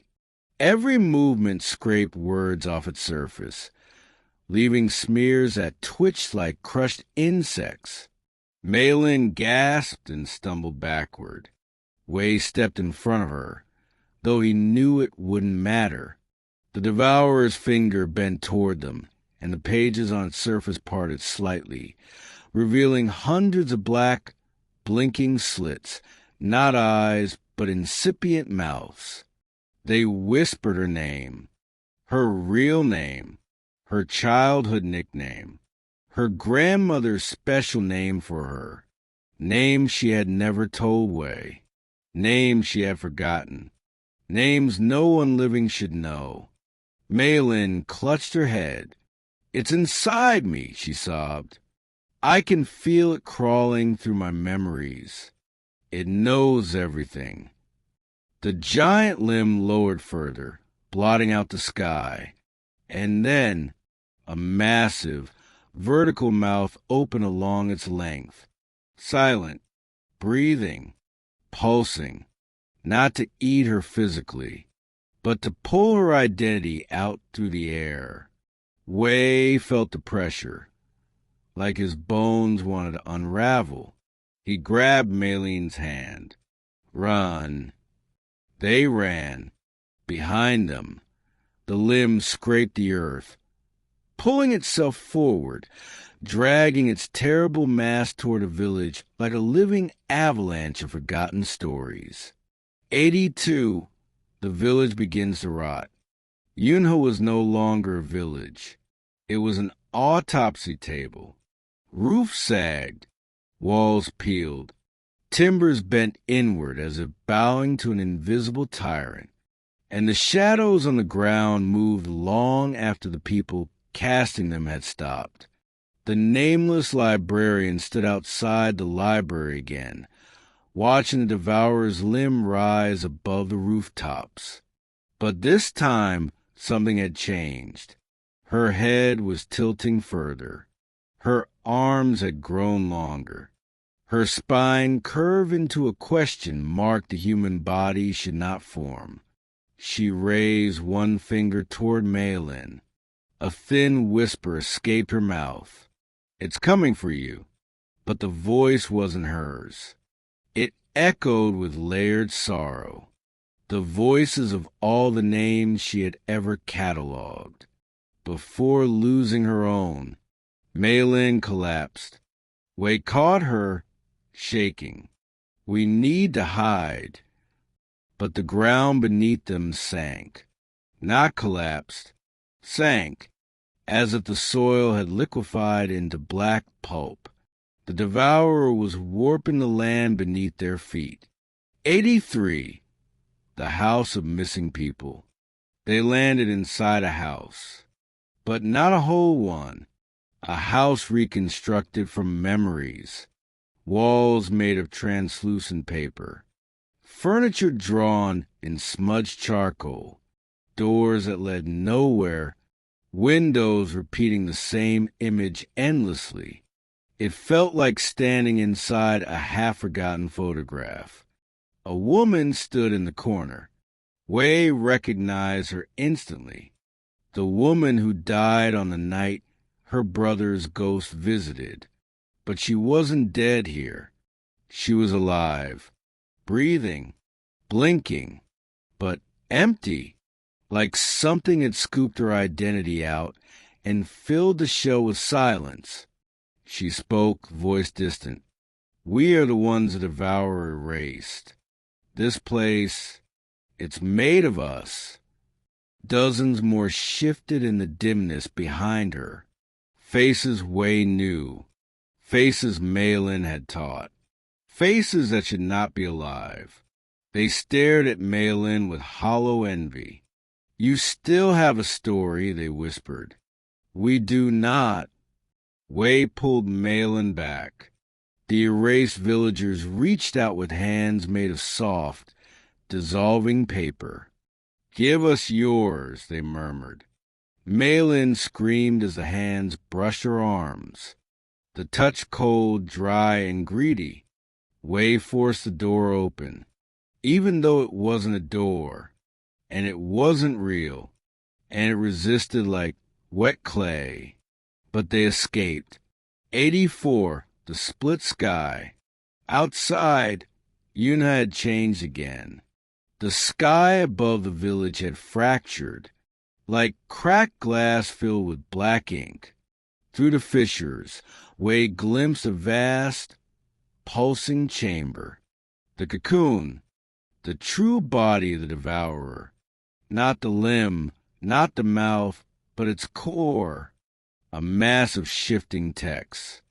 A heart made of regrets. A stomach made of erased eras. A brain of rewritten memories. It beat like a drum. Each pulse made a house collapse. Each pulse erased a path. Each pulse brought the Devourer's limb closer. Meilin fell to her knees. I can hear it, she whispered. It's calling my name again. No, not calling. Practicing. Tasting. Wei grabbed her face gently. You're not going anywhere. I won't let it take you. But she didn't look at him. She looked past him, horrified. Wei, your shadow. He turned. His shadow was stretched across the ground, far too long, and its head was splitting open. 85. The Devourer takes hold of Wei. His shadow widened into a vertical mouth, exactly like the Devourer's. When Wei stepped back, it followed. When he breathed, it pulsed. It whispered, You were chosen long before her. You are my original claim. A wave of nausea hit him. Suddenly he remembered things he could not have lived. A hand reaching into his cradle. A voice whispering his name before he could speak. A darkness curling around him like smoke. A promise made before he had memories. He staggered. No, this isn't real. The shadow mouth repeated. I named you first. You are mine. Meilin grabbed him. Fight it. He tried, but the Devourer was inside his childhood now. Inside his identity. Inside the cracks of who he thought he was. He vomited ink. Thick, black, burning. The Devourer's voice slithered behind his teeth. Part 15 will not spare you. Wei collapsed. The world tilted. Meilin screamed his name. And above them, the Devourer's limb descended like judgment. 86. The Devourer tastes his blood. Wei lay on the ground, convulsing. ink pouring from his mouth in thin threads that wriggled like worms trying to crawl back inside him. Meilin held him, terrified, not by his pain, but by what she saw behind his eyes. Empty lines, blank space, white pages flickering where memories should have been. She whispered, "Stay with me, stay with me." But the Devourer spoke through him, voice slipping between every breath. He was mine before breath, mine before birth, mine before name. Meilin shook, gripping him desperately. Let him go. The Devourer ignored her. It bent lower, its massive paper limb twisting like a ruptured tree, and pressed a finger to Wei's chest. Every name Wei had ever spoken shuddered. Every memory twisted. Every truth began to unwrite itself. Wei's back arched violently, his skin rippling as words tried to crawl out of him. He screamed, but the scream came out as text, torn and smoldering, drifting upward and dissolving. 87, the childhood he never had. Then, like a crack spreading in his mind, memories appeared, not created, not hallucinated, but revealed. Visions flooded him. He saw his mother, heavily pregnant, standing near the base of the Dragon Hill, crying, begging the earth not to take her child. Seeds of darkness pulsed under her feet. The Devourer whispering promises. Give him to me, or lose everything. She ran. She fell, and her blood spilled into the soil where the Devourer slept. Wei gasped. My mother, she bargained with it. The Devourer's mouth widened. Your first story was written in fear. You were born in exchange for silence. You were promised to me before you had a name. And suddenly it made sense. The wind he'd always felt inside him, the restlessness, the nightmares he never told anyone about, the inexplicable sense that something had always been watching him. He wasn't just a boy from Yunhe. He was a contract, and the Devourer had come to collect. 88, the village watches paralyzed. Around them, the villagers stood frozen, not from fear, from incompletion. The Devourer had rewritten their understanding so deeply that they no longer remembered how to intervene. Some villagers repeated gestures from decades ago, raising fists in denunciation, mimicking rituals they didn't understand, whispering slogans under their breath as though possessed by old ghosts. Others simply stared, emotionless, drained, like erased portraits hung on invisible walls. Wei wasn't just losing himself. He was dragging the entire village with him. 89.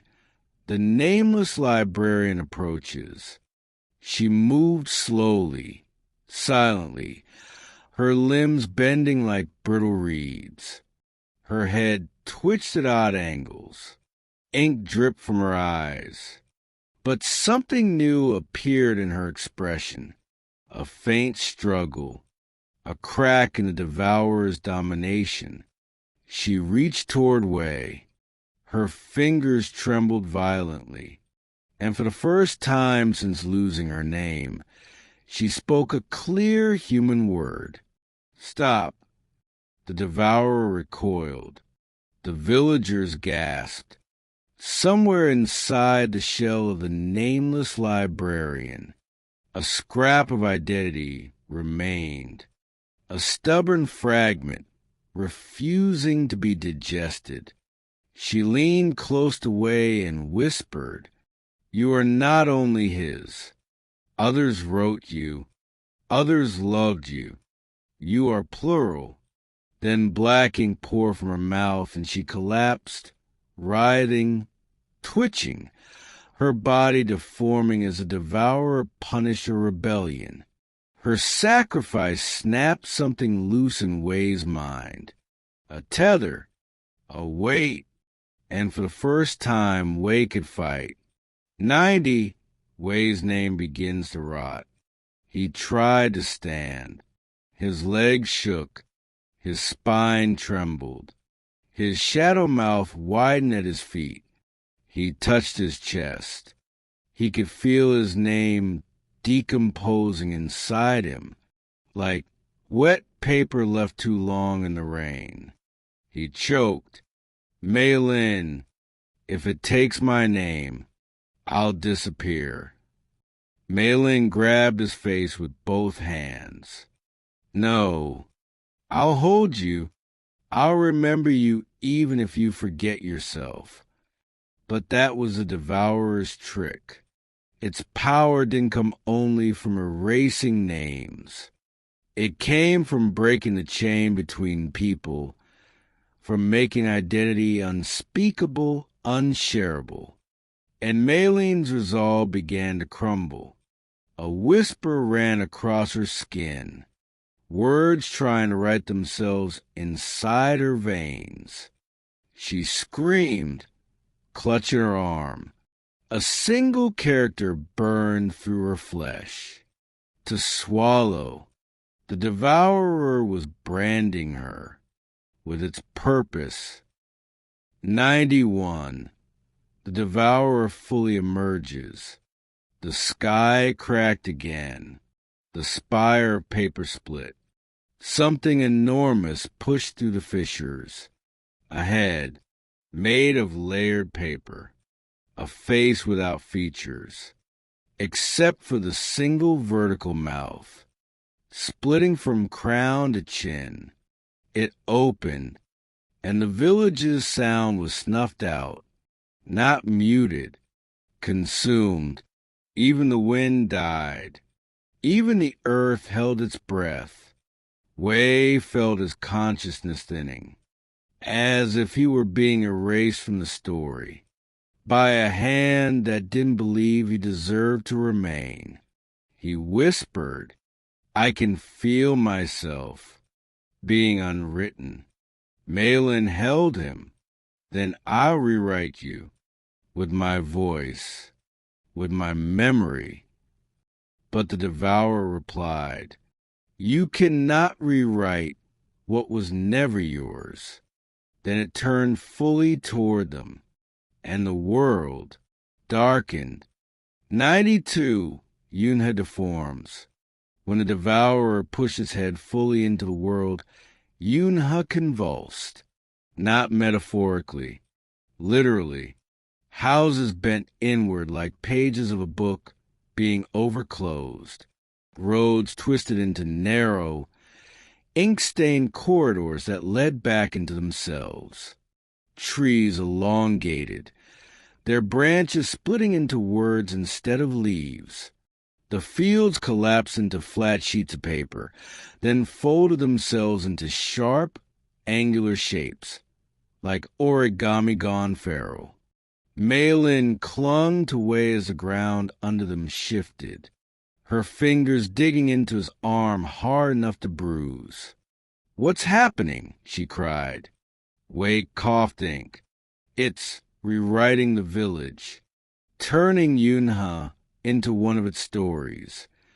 The Devourer's mouth pulsed in agreement. "All places become stories. All stories become mine."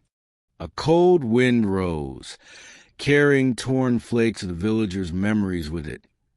Phrases, cries, confessions, now meaningless, shredded beyond recognition.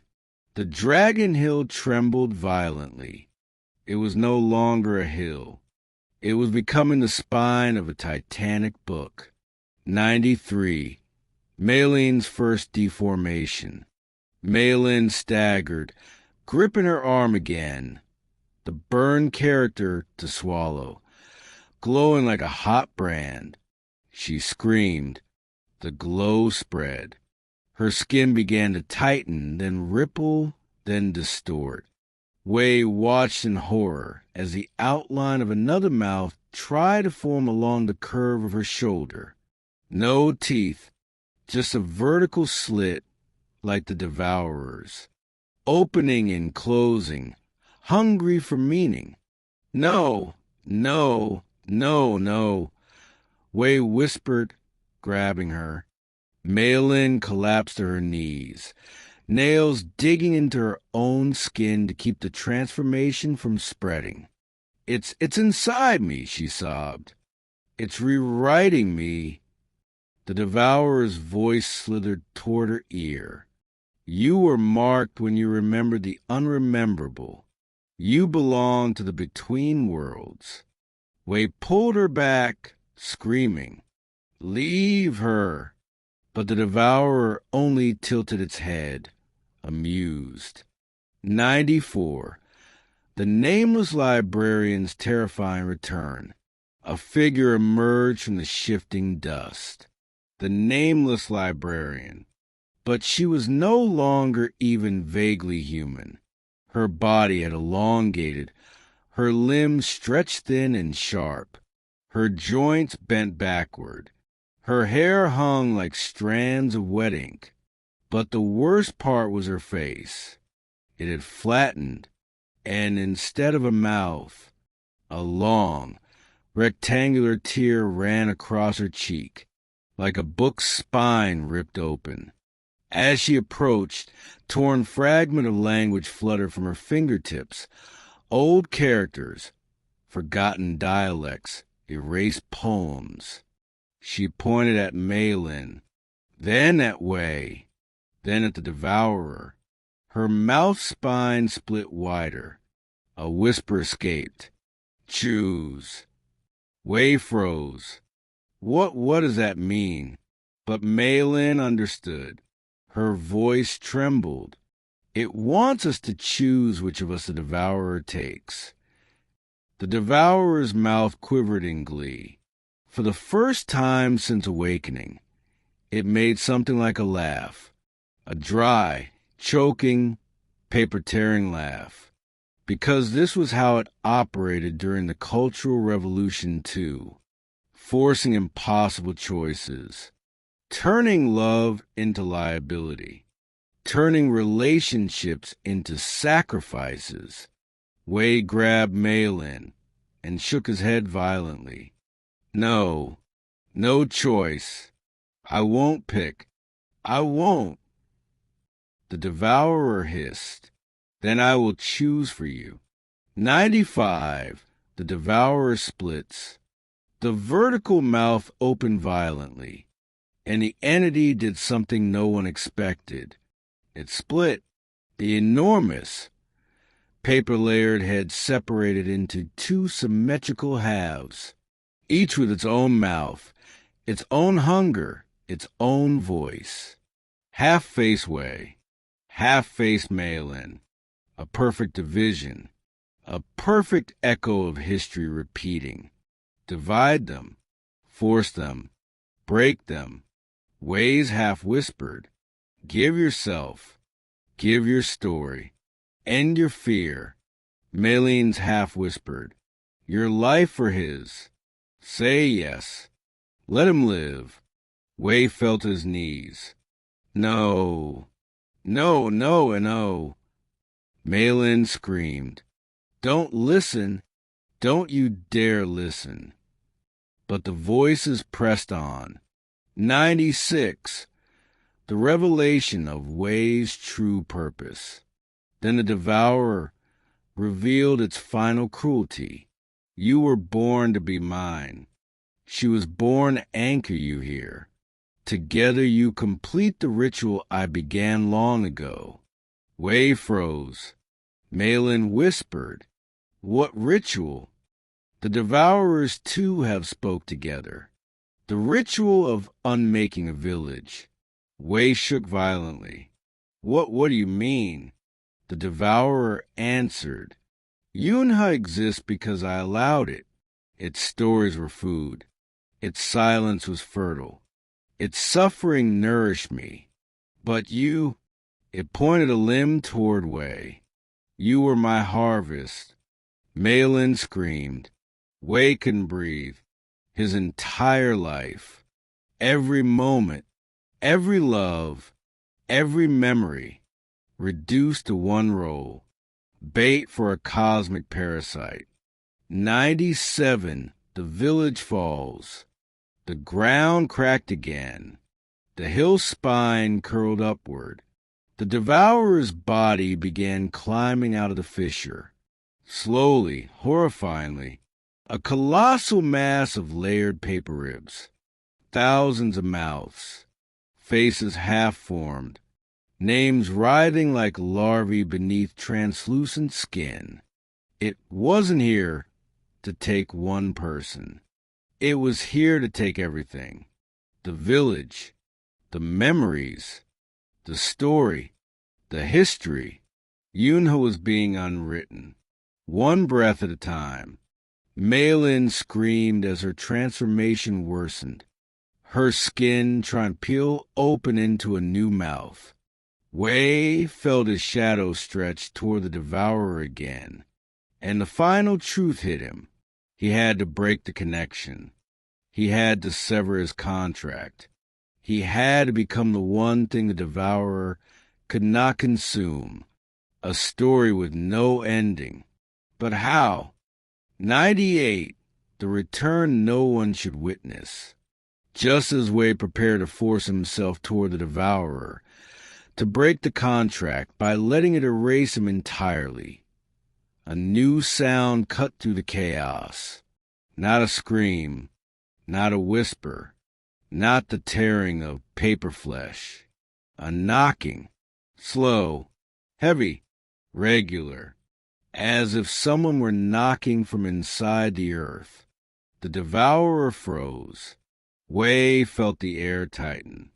Meilin clawed at her skin as the character burned brighter.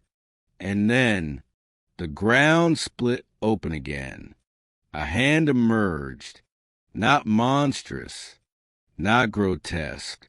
Human, old, wrinkled, trembling. The villagers gasped as a figure pulled himself from the dirt, covered in soil, eyes dull and glassy, clothes torn. It was the schoolmaster, the dead schoolmaster. But something was wrong with him, very wrong. He was breathing, but there was no light inside his gaze, no recognition, no soul. His mouth hung open slightly, and faint pieces of text drifted out, as if his lungs had been filled with stories too damaged to return. Wei's heart cracked. No, please. Not like this. The Devourer hissed, a sound like 1,000 books being torn at once, because this wasn't resurrection. It was correction. The schoolmaster had been a storyteller, a guardian of memory, a shield against erasure. So the Devourer brought him back, as the opposite, a vessel of empty pages, a lesson rewritten. 99, the schoolmaster's mouth. The schoolmaster stumbled forward, his steps jerking like a marionette pulled by uneven strings. When he tried to speak, his jaw clicked open far too wide, splitting along the cheeks, tearing skin in straight, perfect lines, as if his face were a notebook being forcibly opened. Inside his throat was nothing but torn paper, fragments of erased names, dead words swirling inside him like moths. Wei felt bile rise in his throat. This was not a man anymore. This was a revision, A cruel footnote, a warning. The Devourer leaned close to him, whispering, "All who resist me become drafts." Wei's body shook, but Meilin, despite her pain, despite the mouth forming along her shoulder, stepped forward. "Schoolmaster," she whispered, "please, it's Meilin. Look at me." For a moment, the old man's eyes twitched, as if a trapped soul were trying to surface. But then he extended his hand toward her, not gently, not lovingly, but mechanically, as if to erase her. Wei grabbed Meilin and pulled her back just as the schoolmaster's fingers sliced the air, leaving black streaks where they passed. The same streaks the Devourer left when rewriting the village. He wasn't here to help. He was here to finish a task. 100. The first attack. The Devourer spoke. "Finish what you began in life. Teach them to forget." The schoolmaster's torn mouth stretched. Then he lunged, not toward Wei, toward Meilin. Her marked skin glowed violently, the vertical mouth on her shoulder beginning to open wider, dripping black ink. Wei threw himself between them. The schoolmaster's hand pierced his shoulder, cleanly, silently, as if writing a stroke onto flesh. Wei screamed. Ink gushed from the wound instead of blood. His vision blurred. The Devourer laughed, a choking, paper-rustling sound. "He bleeds my language." Meilin pulled Wei away, shaking. "Wei, your shoulder, your shadow." He looked down. His shadow wasn't a figure anymore. It was now a sentence. A looping string of half-formed characters, twisting in agony. He was becoming text. 101. The schoolmaster tries to erase Meilin. The schoolmaster moved again, faster this time. Unnatural. His fingers elongated, splitting at the tips like quills sharpened to cut meaning itself. He scraped them toward Meilin's face, and the air distorted around her, as if he were trying to wipe her from existence. A faint outline of Meilin faded for a second, like a drawing erased and redrawn poorly. She clung to Wei, shaking. "Wei." I felt myself leave. The Devourer's dual head spoke in unison. "She is a correction, in need of removal. You are an unfinished chapter. Together you are my feast." Wei forced himself to stand despite the ink pouring from him. He positioned himself in front of Meilin again. "I won't let you take her." The Devourer laughed again. This time the laugh came from the schoolmaster's mouth. 102. The nameless librarian intervenes again. Suddenly, a long, twisted arm shot across the square and wrapped around the schoolmaster's leg. The nameless librarian, her body bent backward, her face splitting open even more, her spine twisting like a broken ruler.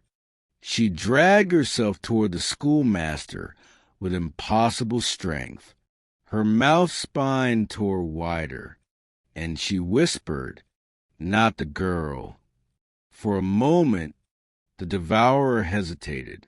The librarian pulled harder. Her body snapped and bent, bones pushing against paper-thin skin, her eyes leaking ink. Yet she held on.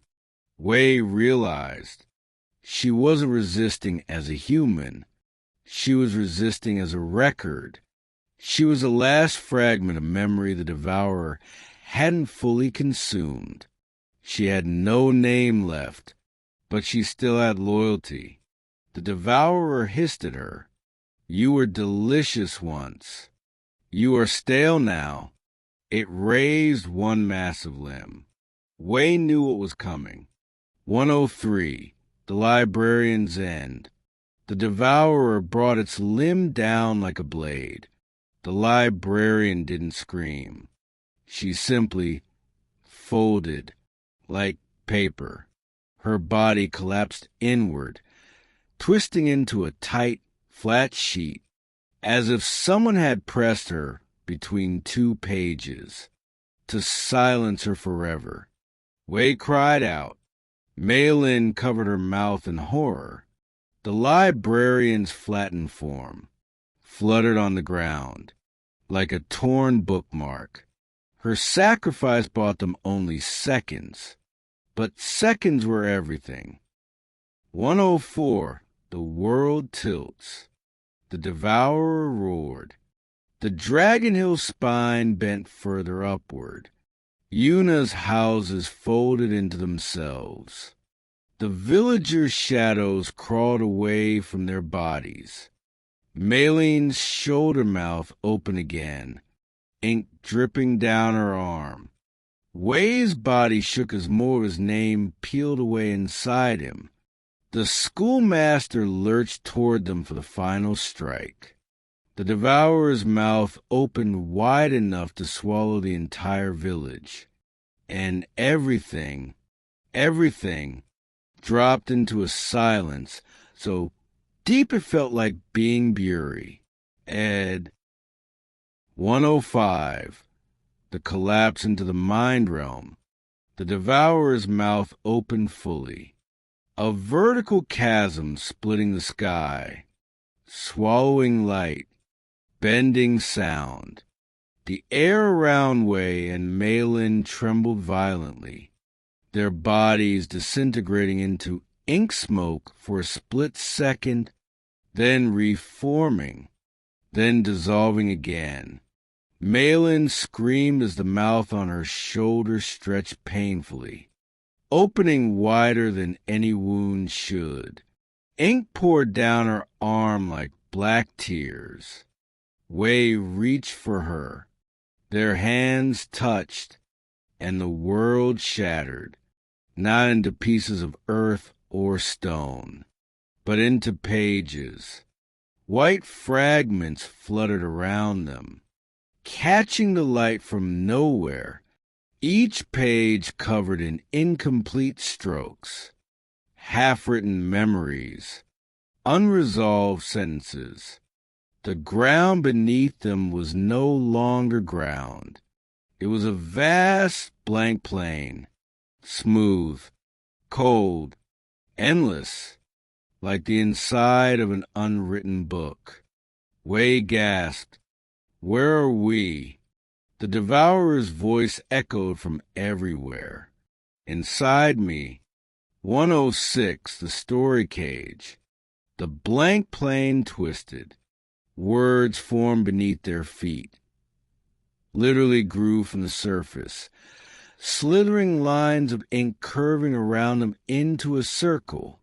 A cage made of text. The words were in dozens of dialects, some ancient, some modern, some invented by the devourer itself. They read, "All stories return to me." Meilin clutched her throat as ink bubbled beneath her skin. Wei coughed violently, more of his blood replaced by black script. He staggered. I can't feel my name." Meilin grabbed his hands. "I'll hold it for you. I'll say it aloud if I have to." Wei shook his head. "No.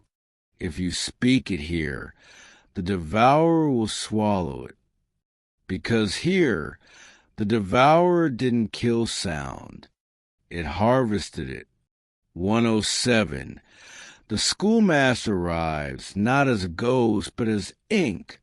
A ripple spread across the blank plain. Footsteps emerged. No, not footsteps. Strokes. Each step left behind a character on the surface. Harvest, erase, correct, silence. And then he appeared, the schoolmaster. His body was no longer flesh, no longer bone. He was made entirely of text. His torso was composed of thousands of tiny characters. His arms were paragraphs stretched thin. His face was blank parchment, with faint ink bleeding through like bruises. He moved with the stiffness of a man no longer made to move. Meilin covered her mouth. Way, he's become a page. The Devourer spoke softly, almost lovingly. He was always mine. He tried to rewrite himself. But pages cannot resist the one who authored them. The schoolmaster lifted a single finger, a quill-like talon dripping with black ink. Then he lunged. 108, the attack of the annotated dead. Wei shoved Meilin aside. The schoolmaster's quill finger sliced across Wei's chest, not tearing flesh, but erasing it. A rectangular patch on Wei's chest disappeared into blankness, like a censored document. Wei screamed as the void spread, trying to overwrite him. Meilin grabbed him, shaking. Fight it, fight it. But the schoolmaster didn't relent. He dragged his quill fingers across the blank plane, creating new lines of text, lines that wrapped around Wei's limbs like chains. These were commands, written in the Devourer's tongue. Be still, be silent, be gone. Wei's muscles froze. His own arm began to fade into transparency. No, no, Meilin. I'm disappearing. 109. Meilin's transformation accelerates. Meilin stood up, trembling violently. Her shoulder mouth opened fully now. A vertical, gaping wound line with trembling flesh. But something else happened. A second mouth split across her ribs, then a third along her thigh. She screamed. Ink poured from her veins. The Devourer's voice dripped with satisfaction. She is becoming me. A vessel, a continuation, a sequel. Meilin staggered, clutching her stomach as another mouth tried to form there. She sobbed. Wei, it's rewriting me. It's turning me into... Wei forced himself to move through the paralyzing text. No, no, I won't let it. He tore the words off his legs, literally scraped them off like scabs. The characters writhing on the ground like living worms. He stood in front of Meilin, shielding her. Every mouth on her body screamed at once. AS, sound like tearing paper, echoed across the void. 110. The dragon's true memory. Suddenly, a golden spark flickered far above. Dim, frail, barely more than a dust mote, but it was a dragon's light.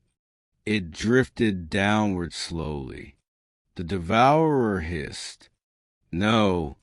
Wei felt a surge of hope.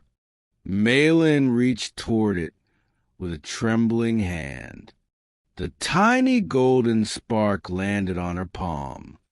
And then Meilin remembered something. Something she had never told Wei. Something she thought lost. A childhood moment. Her grandmother whispering a forbidden story.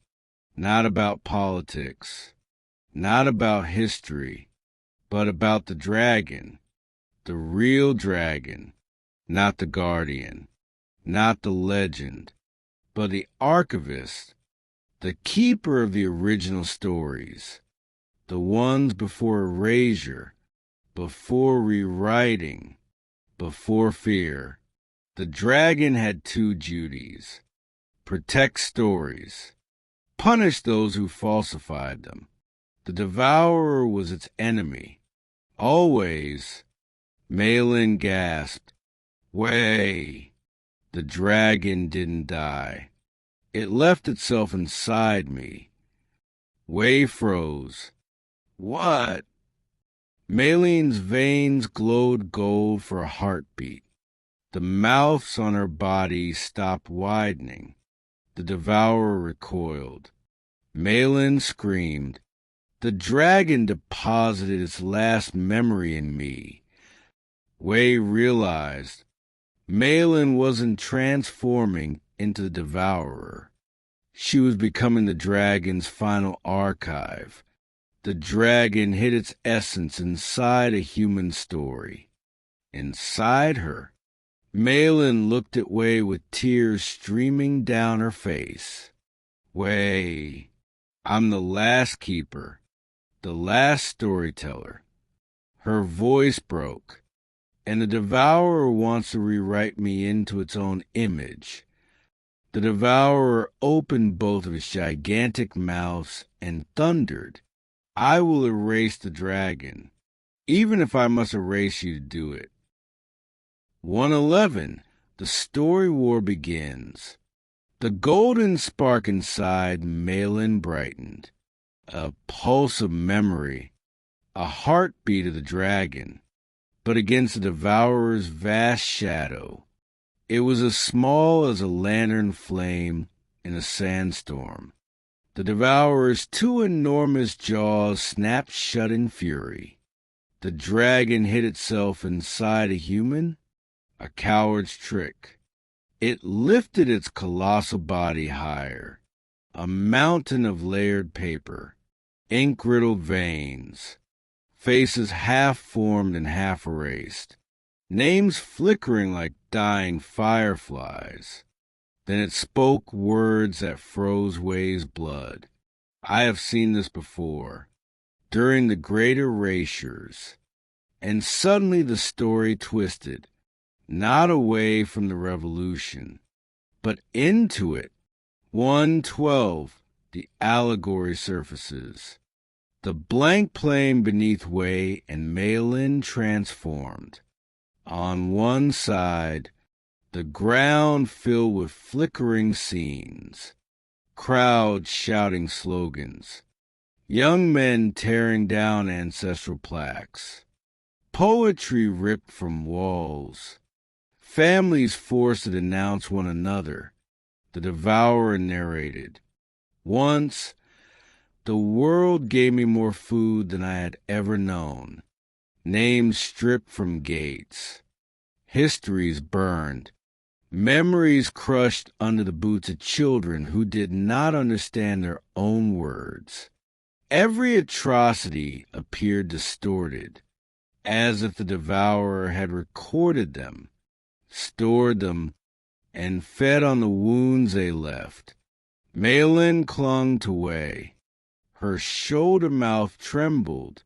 The devourer continued. When people were forced to forget their ancestors, I grew strong. When they burned books to purify thought, I feasted. When they spoke words they were told to speak and silenced the ones they meant, I multiplied. The sky above them filled with swirling ink. Shouts turned into glyphs, fear into punctuation. It wasn't just horror. It was a commentary on what happens when a society tries to devour its own past. 113. Wei sees his mother's secret. Then the devourer dragged up another memory. One Wei never knew. His mother, weeping as she hid a small, handwritten notebook under the floorboards, a notebook of family stories, because during the campaigns, someone had reported that she kept old thoughts in her home, and she knew that to keep the notebook was to invite destruction. Wei watched the memory unfold. She knelt before the dragon hill, begging the earth to keep her infant safe, and in her desperation, something dark had answered. The Devourer whispered, "Your mother feared forgetting more than death, so she offered you to me." A single tear rolled down Wei's cheek and turned to ink. Wei whispered, "She didn't know what you were." The Devourer's laugh shook the plain. She didn't care. Fear is the purest ink, and she wrote your fate with it. 114. The schoolmaster becomes a symbol. The schoolmaster approached, each step forming characters beneath his feet.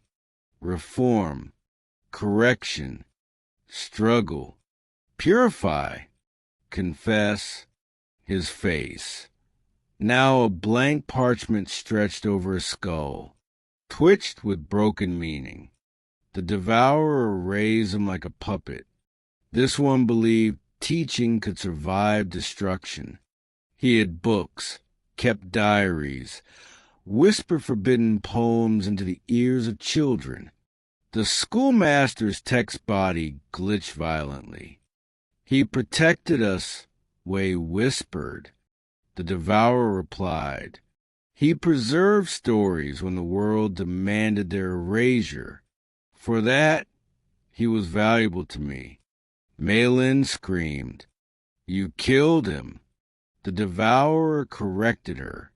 "I unwrote him. A teacher who resists erasure becomes my finest page."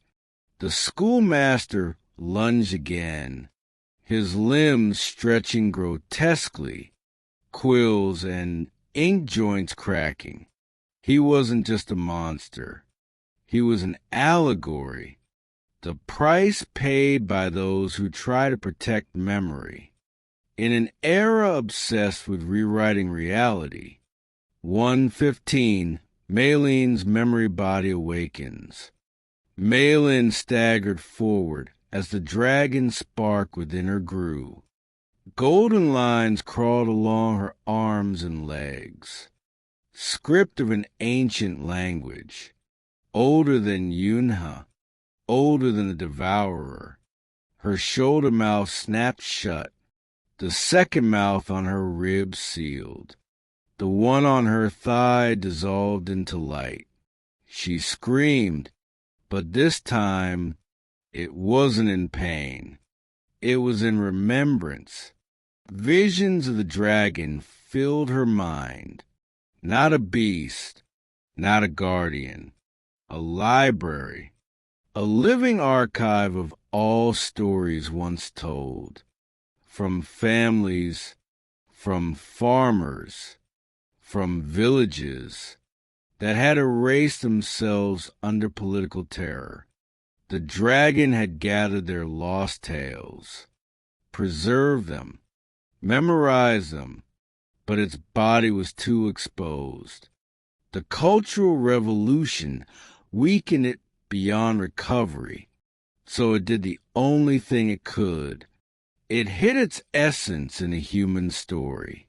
Meilin, she gasped, "I remember everything." Wei supported her. "What do you mean?" "I've been carrying the dragon's unfinished work all my life," she whispered. "It chose me because I listened, because I tended gardens, because I valued small stories no one else cared for.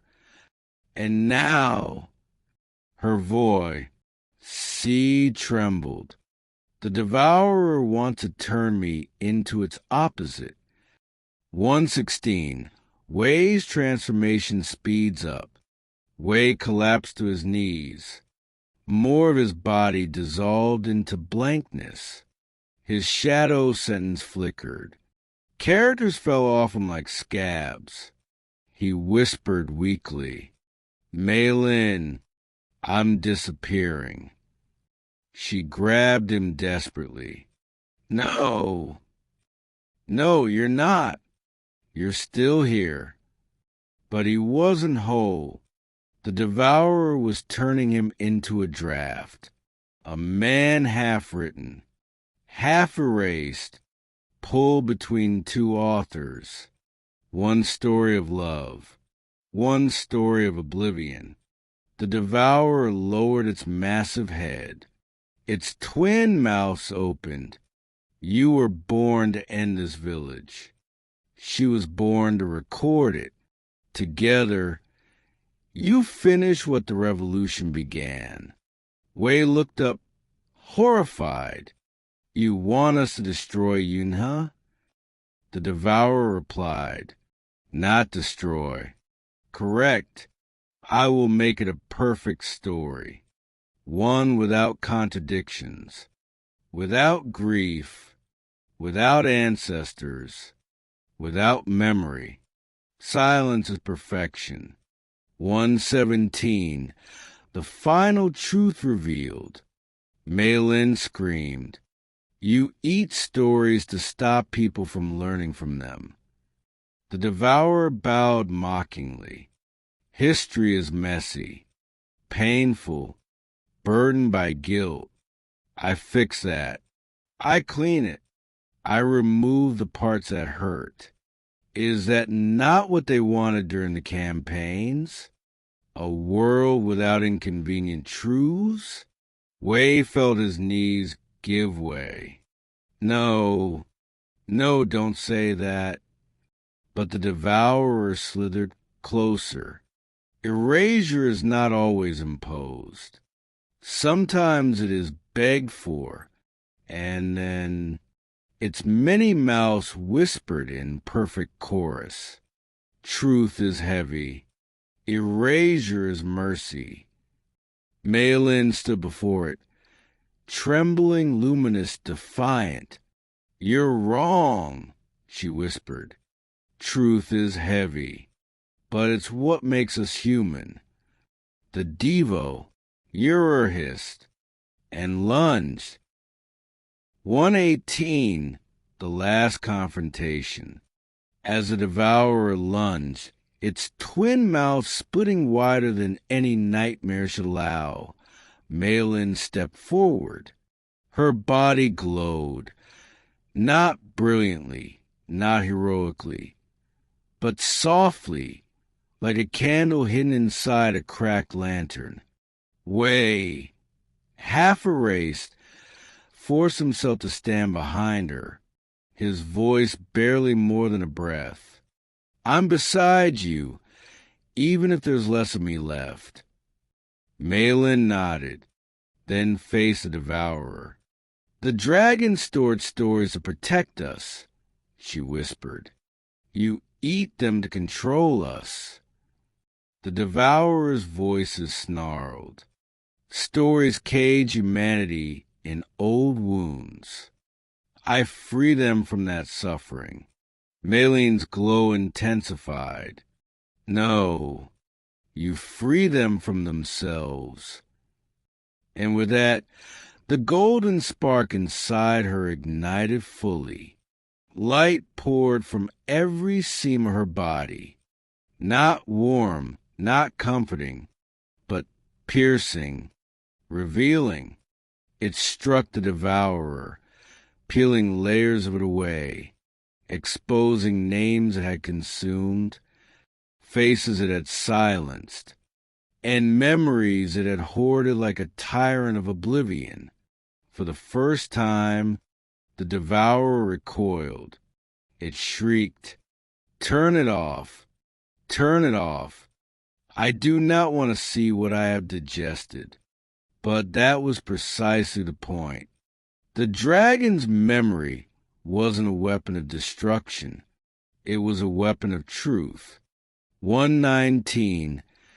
Truth is light erasure a shadow. Meilin walked forward, trembling. Every step left behind golden characters on the blank plain beneath them, stories a devourer had tried to erase. A daughter's grief for her mother, a farmer hiding his family's heirlooms in fear, a teacher reading banned poems in secret, a village apologizing to its own ghosts. The devourer arrived because for the first time in its existence, it was forced to see the consequences of its feast. Wei whispered, "It can't stand truth, because truth resists erasure."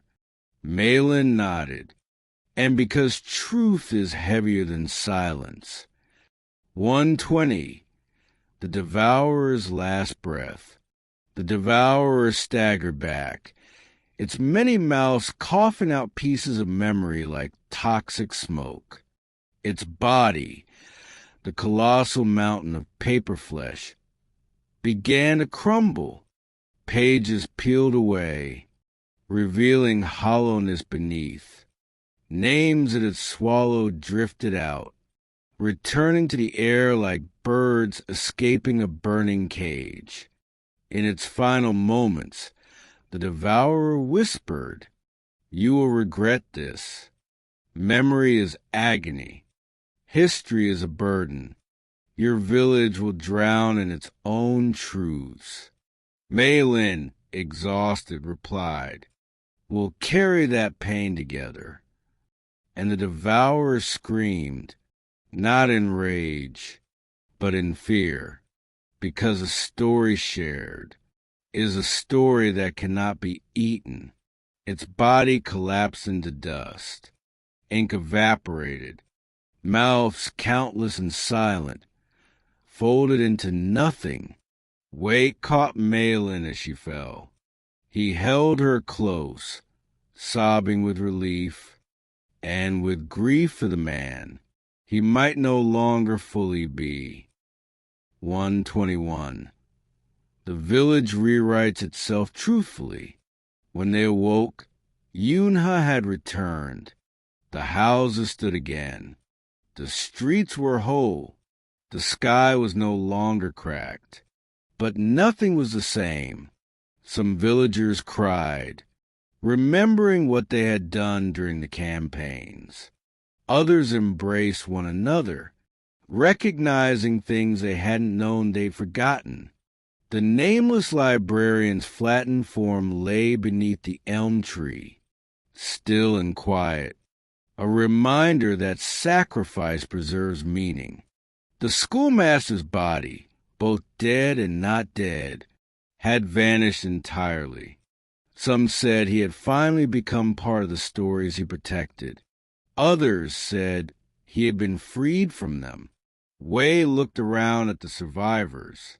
His shadow no longer writhed, but parts of him were still blank, pages missing, sentences lost.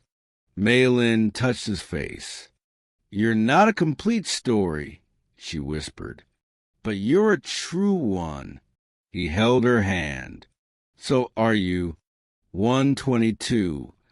The metaphor made clear, and as the villagers rebuilt Yunhe, they began to understand what had happened. The devourer wasn't a monster from nowhere. It was the shape of their silence, their guilt, their fear of remembering, their desire to erase mistakes. Instead of facing them, it was the embodiment of buried ancestors, burned books, forced enunciations, rewritten childhoods, lies told to survive, truths swallowed to stay alive. The dragon, meanwhile, was not a creature of legend. It was the stubbornness of memory, the persistence of stories, the refusal to forget, even when forgetting feels easier.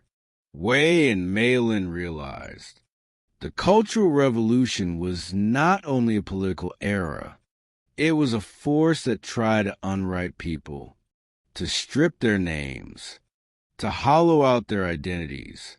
The Devourer was its echo, a monstrous metaphor made flesh. And their battle was not against an otherworldly being. It was against the temptation to erase the past, instead of confronting it. 123, the final line. Years later, villagers would still whisper about that night. Some said the dragon spark resides now inside all of them, a small flame that refuses to let the past be forgotten.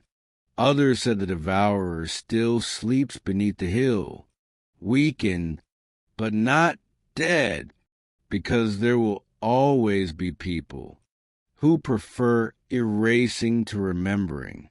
But Wei, holding Meilin's hand under the elm tree, said it best. Stories don't save us from suffering. They save us from becoming the ones who cause it. And Yunhe lived on, not cleansed, not purified, but honest, a village that survived both its ghosts and the danger of forgetting them.